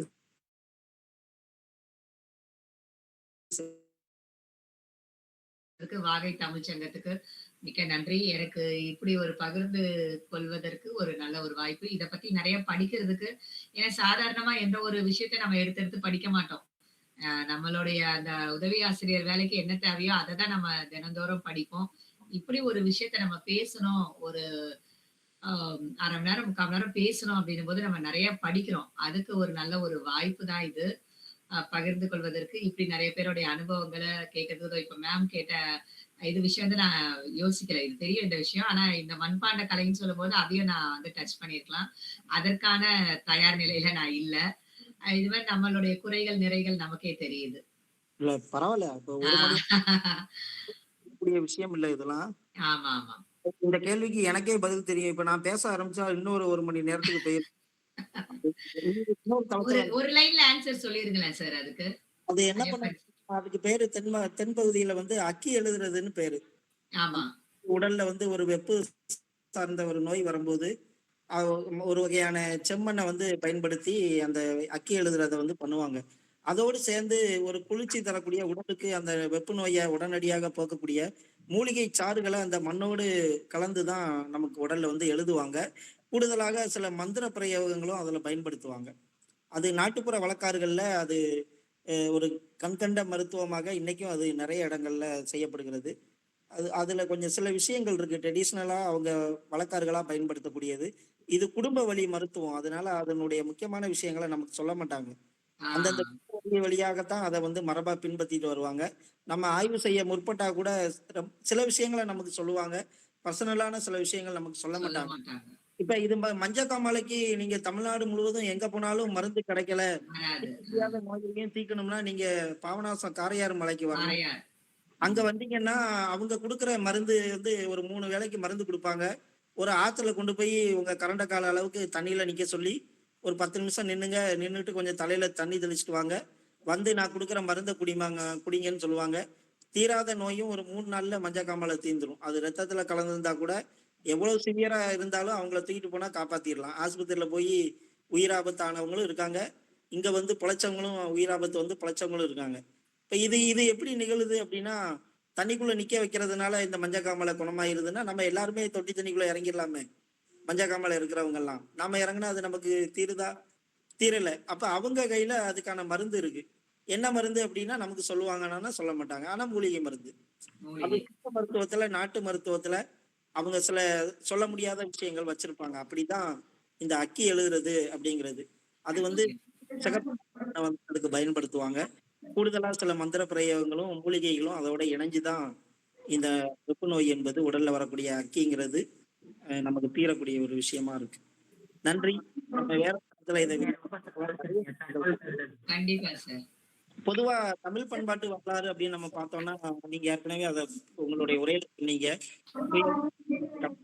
கலை மண்ணும் மனிதனும் இணைந்து உருவாக்கிய அறிவு மற்றும் அறிவியல் சார்ந்த ஒரு கலை வடிவம். இன்னைக்கு அது குறித்து தான் நீங்க விரிவான அளவுல பேசியிருக்கீங்க. அகலாய்வுல கிடைக்கக்கூடிய பொதுமக்கள் தாளிகள்ல இருந்து கீழடிகள்ல கிடைக்கக்கூடிய செய்தி இப்படின்னு நிறைய விஷயங்கள் எல்லாம் இன்னைக்கு நமக்கு தொட்டு காமிச்சிங்க. மட்பாண்ட கலை அல்லது மட்பாண்டம் என்பது தமிழர்களுடைய உணவு பிளஸ் மருத்துவம். அது மட்டும் இல்லாம சுற்றுச்சூழலோடும் இரண்டர கலந்த ஒரு கலைன்னு இன்னைக்கு நாம பாக்குறோம். இது ஒரு தொன்மை சார்ந்த கலை தான். இதுக்கு எப்ப தோன்றுனுச்சுன்னு நம்மளால சொல்ல முடியாது. இதுக்கான ஆர்ஜின் கிடையாது. மண்பாட்ட கலை இப்பதான் தொடங்கிது. இந்த ஆண்டு தொடங்கி இந்த ஆண்டு வரைக்கும் இப்ப நம்ம கண்டினியூ பண்ணிக்கிட்டு இருக்கோம், நம்மளால சொல்ல முடியாது. அது ஒரு தொன்மை கலை அப்படின்னு நம்ம சொல்லுவோம். நிறைய இந்த கலையில வந்து ஒரு சஸ்டைனபிள் வந்து இன்னைக்கு இருக்கு. அதுக்கு தமிழ்ல என்ன சொல்லுவாங்கன்னு எனக்கு தெரியல. ஒரு சமச்சீரான தன்மை பல நூற்றாண்டுகள் யுகங்கள் தாண்டியும் இந்த மட்பாண்ட கலை வந்து ஒரு சமசீரான தன்மையை தக்க வச்சுக்கிட்டே இருக்கனால தான் இன்னைக்கு டிஜிட்டல் யுகத்திலையும் கூட மட்பாண்டங்களை தவிர்த்துட்டு நம்மளுடைய வாழ்வியலை வந்து நம்மளால கட்டமைக்க முடியாது அப்படின்ற ஒரு இடத்தை நோக்கி நம்ம வந்திருக்கிறோம். அதனாலதான் இன்னைக்கு வந்து இந்த தமிழ்நாடு தினத்துல இந்த கலையை நாம முன்னெடுத்து பேசுறது. உங்களுக்கு தெரியும், விபிலியத்துல சொல்லப்பட்ட ஒரு விஷயம், மண்ணுல இருந்து வந்தோம், மண்ணுக்கே போறோம், மண் பாத்திரத்திலேயே புழங்குறோம். எல்லாத்தையும் கரைச்சி எடுத்து வெளியில ஊத்துனா, அந்த மட்பாண்டத்தை அப்புறம் தண்ணியில கரைச்சி ஊத்துனா திருப்பி அது மண்ணுக்கு போன உடனே மண்ணோடு மண்ணா ஒண்ணு போல ஆகுற மாதிரிதான் மனிதர்களும் கடைசியில மண்ணோடு மண்ணா நம்ம கலக்குறோம். அது அந்த அடிப்படையில தான் நந்தவனத்தில் ஒரு ஆண்டி 4 மாதமாய் குயவனை வேண்டி கொண்டு வந்தான் ஒரு தோண்டி கூத்தாடி கூத்தாடி போட்டு உடை தாண்டின்னு நீங்க பேசின விஷயமும் இது எல்லாமே இந்த ரிலேட்டட் தான். ஸோ இதுல அறிவு சார்ந்த விஷயமும் இருக்கு, அறிவியல் சார்ந்த விஷயமும் இருக்கு அப்படின்னு நாம பாக்குறோம். ஆதிச்சநல்லூர் தொடங்கி கீழடி வரைக்குமான எல்லா விஷயங்கள்லையும் இந்த மட்பாண்டம் சார்ந்த விஷயங்களுக்கு நிறைய நமக்கு இன்னைக்கு வரலாற்று முன்னெடுப்புகள் தொடர்ந்து நடந்துகிட்டு இருக்கு. தமிழர் நாகரிகத்தை, தமிழர் பண்பாட்டை எவ்வளவு பெரிய பழமையான ஒரு விஷயமாக நிறுவுவதற்கான அடிப்படை சான்றுகள்ல இது ரொம்ப முக்கியமானது. அது மாதிரி இலக்கிய சான்றுகள் குறித்தும் பேசுனீங்க. புறநானூர்ல இதற்கான செய்திகள் இருக்கு, அகநானூர்ல இதற்கான செய்திகள் இருக்கு. நிறைய இது மாதிரியான தமிழ் இலக்கியங்கள்ல புயவர்கள், வேளாளர்கள் என்று சொல்லக்கூடிய அடிப்படையில அவர்களுடைய செய்திகள் எல்லாம் நாம பாக்குறோம். மட்பாண்டங்கள்ல சமைக்கிறது குறித்தும் நிறைய பேசுனாங்க. உணவினுடைய சத்துக்களை இந்த மட்பாண்டம் தான் பாதுகாக்கும். இது நீங்க உங்களுடைய உரையை தெளிவுபடுத்தினீங்க. அதே மாதிரி காலத்துல உடலுக்கு குளிர்ச்சியான நீரை தரக்கூடியதுல மண்பானை ரொம்ப முக்கியமான விஷயம். அது மாதிரி ஈகோ ஃப்ரெண்ட்லிக்கு இன்னைக்கு நமக்கு எந்த விதமான வெசல்ஸ் பாத்திரங்களை நம்ம பயன்படுத்தினாலும் மண்பாண்டத்தை நம்ம தவிர்க்க முடியாது. நம்ம அதை நம்ம புழங்குறதுல நமக்கு சிக்கல் இருக்குங்கிறனால நம்ம பயன்படுத்த தயங்குறோம். நம்ம முரட்டுத்தனமா ஹேண்டில் பண்ணா உடைஞ்சிரும். அந்த பாத்திரத்துல சமைச்சா நிறைய விஷயங்கள் தவறாயிரும்ன்றனால அதை நம்ம பயன்படுத்துறது இல்லையே தவிர, பட் அதுக்கும் நமக்குமான தொடர்புகளை நம்ம தள்ளிட முடியாது. ஈகோ ஃப்ரெண்ட்லியான ஒரு விஷயமாக மட்பாண்டம் சார்ந்த அந்த கலையையும் கலை சார்ந்து உருவாக்கப்படக்கூடிய பொருட்கள் எல்லாம் நம்ம பார்க்கலாம். சடங்கு சார்ந்த விஷயங்களுக்கும் இன்னும் பிற கலை வடிவங்களுக்கும் இதுல நமக்கு ஒரு இது இருக்கு. பொதுவா சொல்ல போனா பிறப்புல இருந்து இறப்பு வரைக்கும் தமிழர்களினுடைய ஒவ்வொரு சடங்கிலும் மட்பாண்டங்களினுடைய பங்களிப்பை தாண்டி நம்ம வாழ்க்கையில ஒண்ணுமே இல்லை. பிறக்கும் போதும் நமக்கு அதுல பங்கு இருக்கு, நம்ம இறக்கும் போதும் கொல்லிக்கூடம் உடைப்பாங்கன்னு சொல்லுவாங்க. அதுக்கும் மட்பாண்டம் தான் கடைசியில நமக்கு பயனுள்ளதா இருக்கு. இப்படி எல்லா நிலைகளிலும் மனித வாழ்வியலோடு இரண்டரை கலந்து நிற்கின்ற தமிழர் பண்பாட்டினுடைய மிக முக்கியமான அடையாளமாக, அறிமுகமாக மாறி போன மட்பாண்ட கலை குறித்து நீங்க ஒரு ஆஸ்பெக்ட்ல உங்களுடைய பார்வையின் அடிப்படையில இன்றைய உரையை நீங்க ரொம்ப சிறப்பா செஞ்சீங்க. அந்த வகையில வாகை தமிழ் சங்கத்தின் சார்பாகவும், வாகை தமிழ் சங்கத்தின் சார்பாக நம்ம வாகை யாழிசை மன்றத்தின் சார்பாகவும், தமிழியல் ஆய்வு மன்றத்தின் சார்பாகவும் வருகை தந்திருக்கக்கூடிய அத்தனை பேராசிரியர்கள், ஆய்வு மாணவர்கள், ஆய்வறிஞர்கள் உள்ளிட்ட அத்தனை பேரின் சார்பாகவும் உங்களுக்கு எங்களுடைய நெஞ்சார்ந்த நன்றியை தெரிவித்துக் கொள்கின்றோம். நாளையும் ஒரு சிறப்பான உரை தமிழர் பண்பாட்டு வாழ்வியல் வெளிக்குள்ளாக ஆரத்தி எடுப்போம். எல்லா ஃபங்க்ஷன்லயும் ஆரத்தி எடுக்கிறதுன்னு ஒரு முறை இருக்கு. இது எப்படி தமிழர் பண்பாட்டுக்குள்ள வந்தது, யார் இந்த விஷயங்களை எல்லாம் கொண்டு வந்தாங்க, இது பண்பாட்டின் அடையாளமாக எப்படி இருக்கிறதுங்கிறது பெரும்பகுதியும் இந்த ஆராத்தி குறித்து யாரும் பெருசா தெரியாத நிறைய விஷயங்களோடு பண்பாட்டு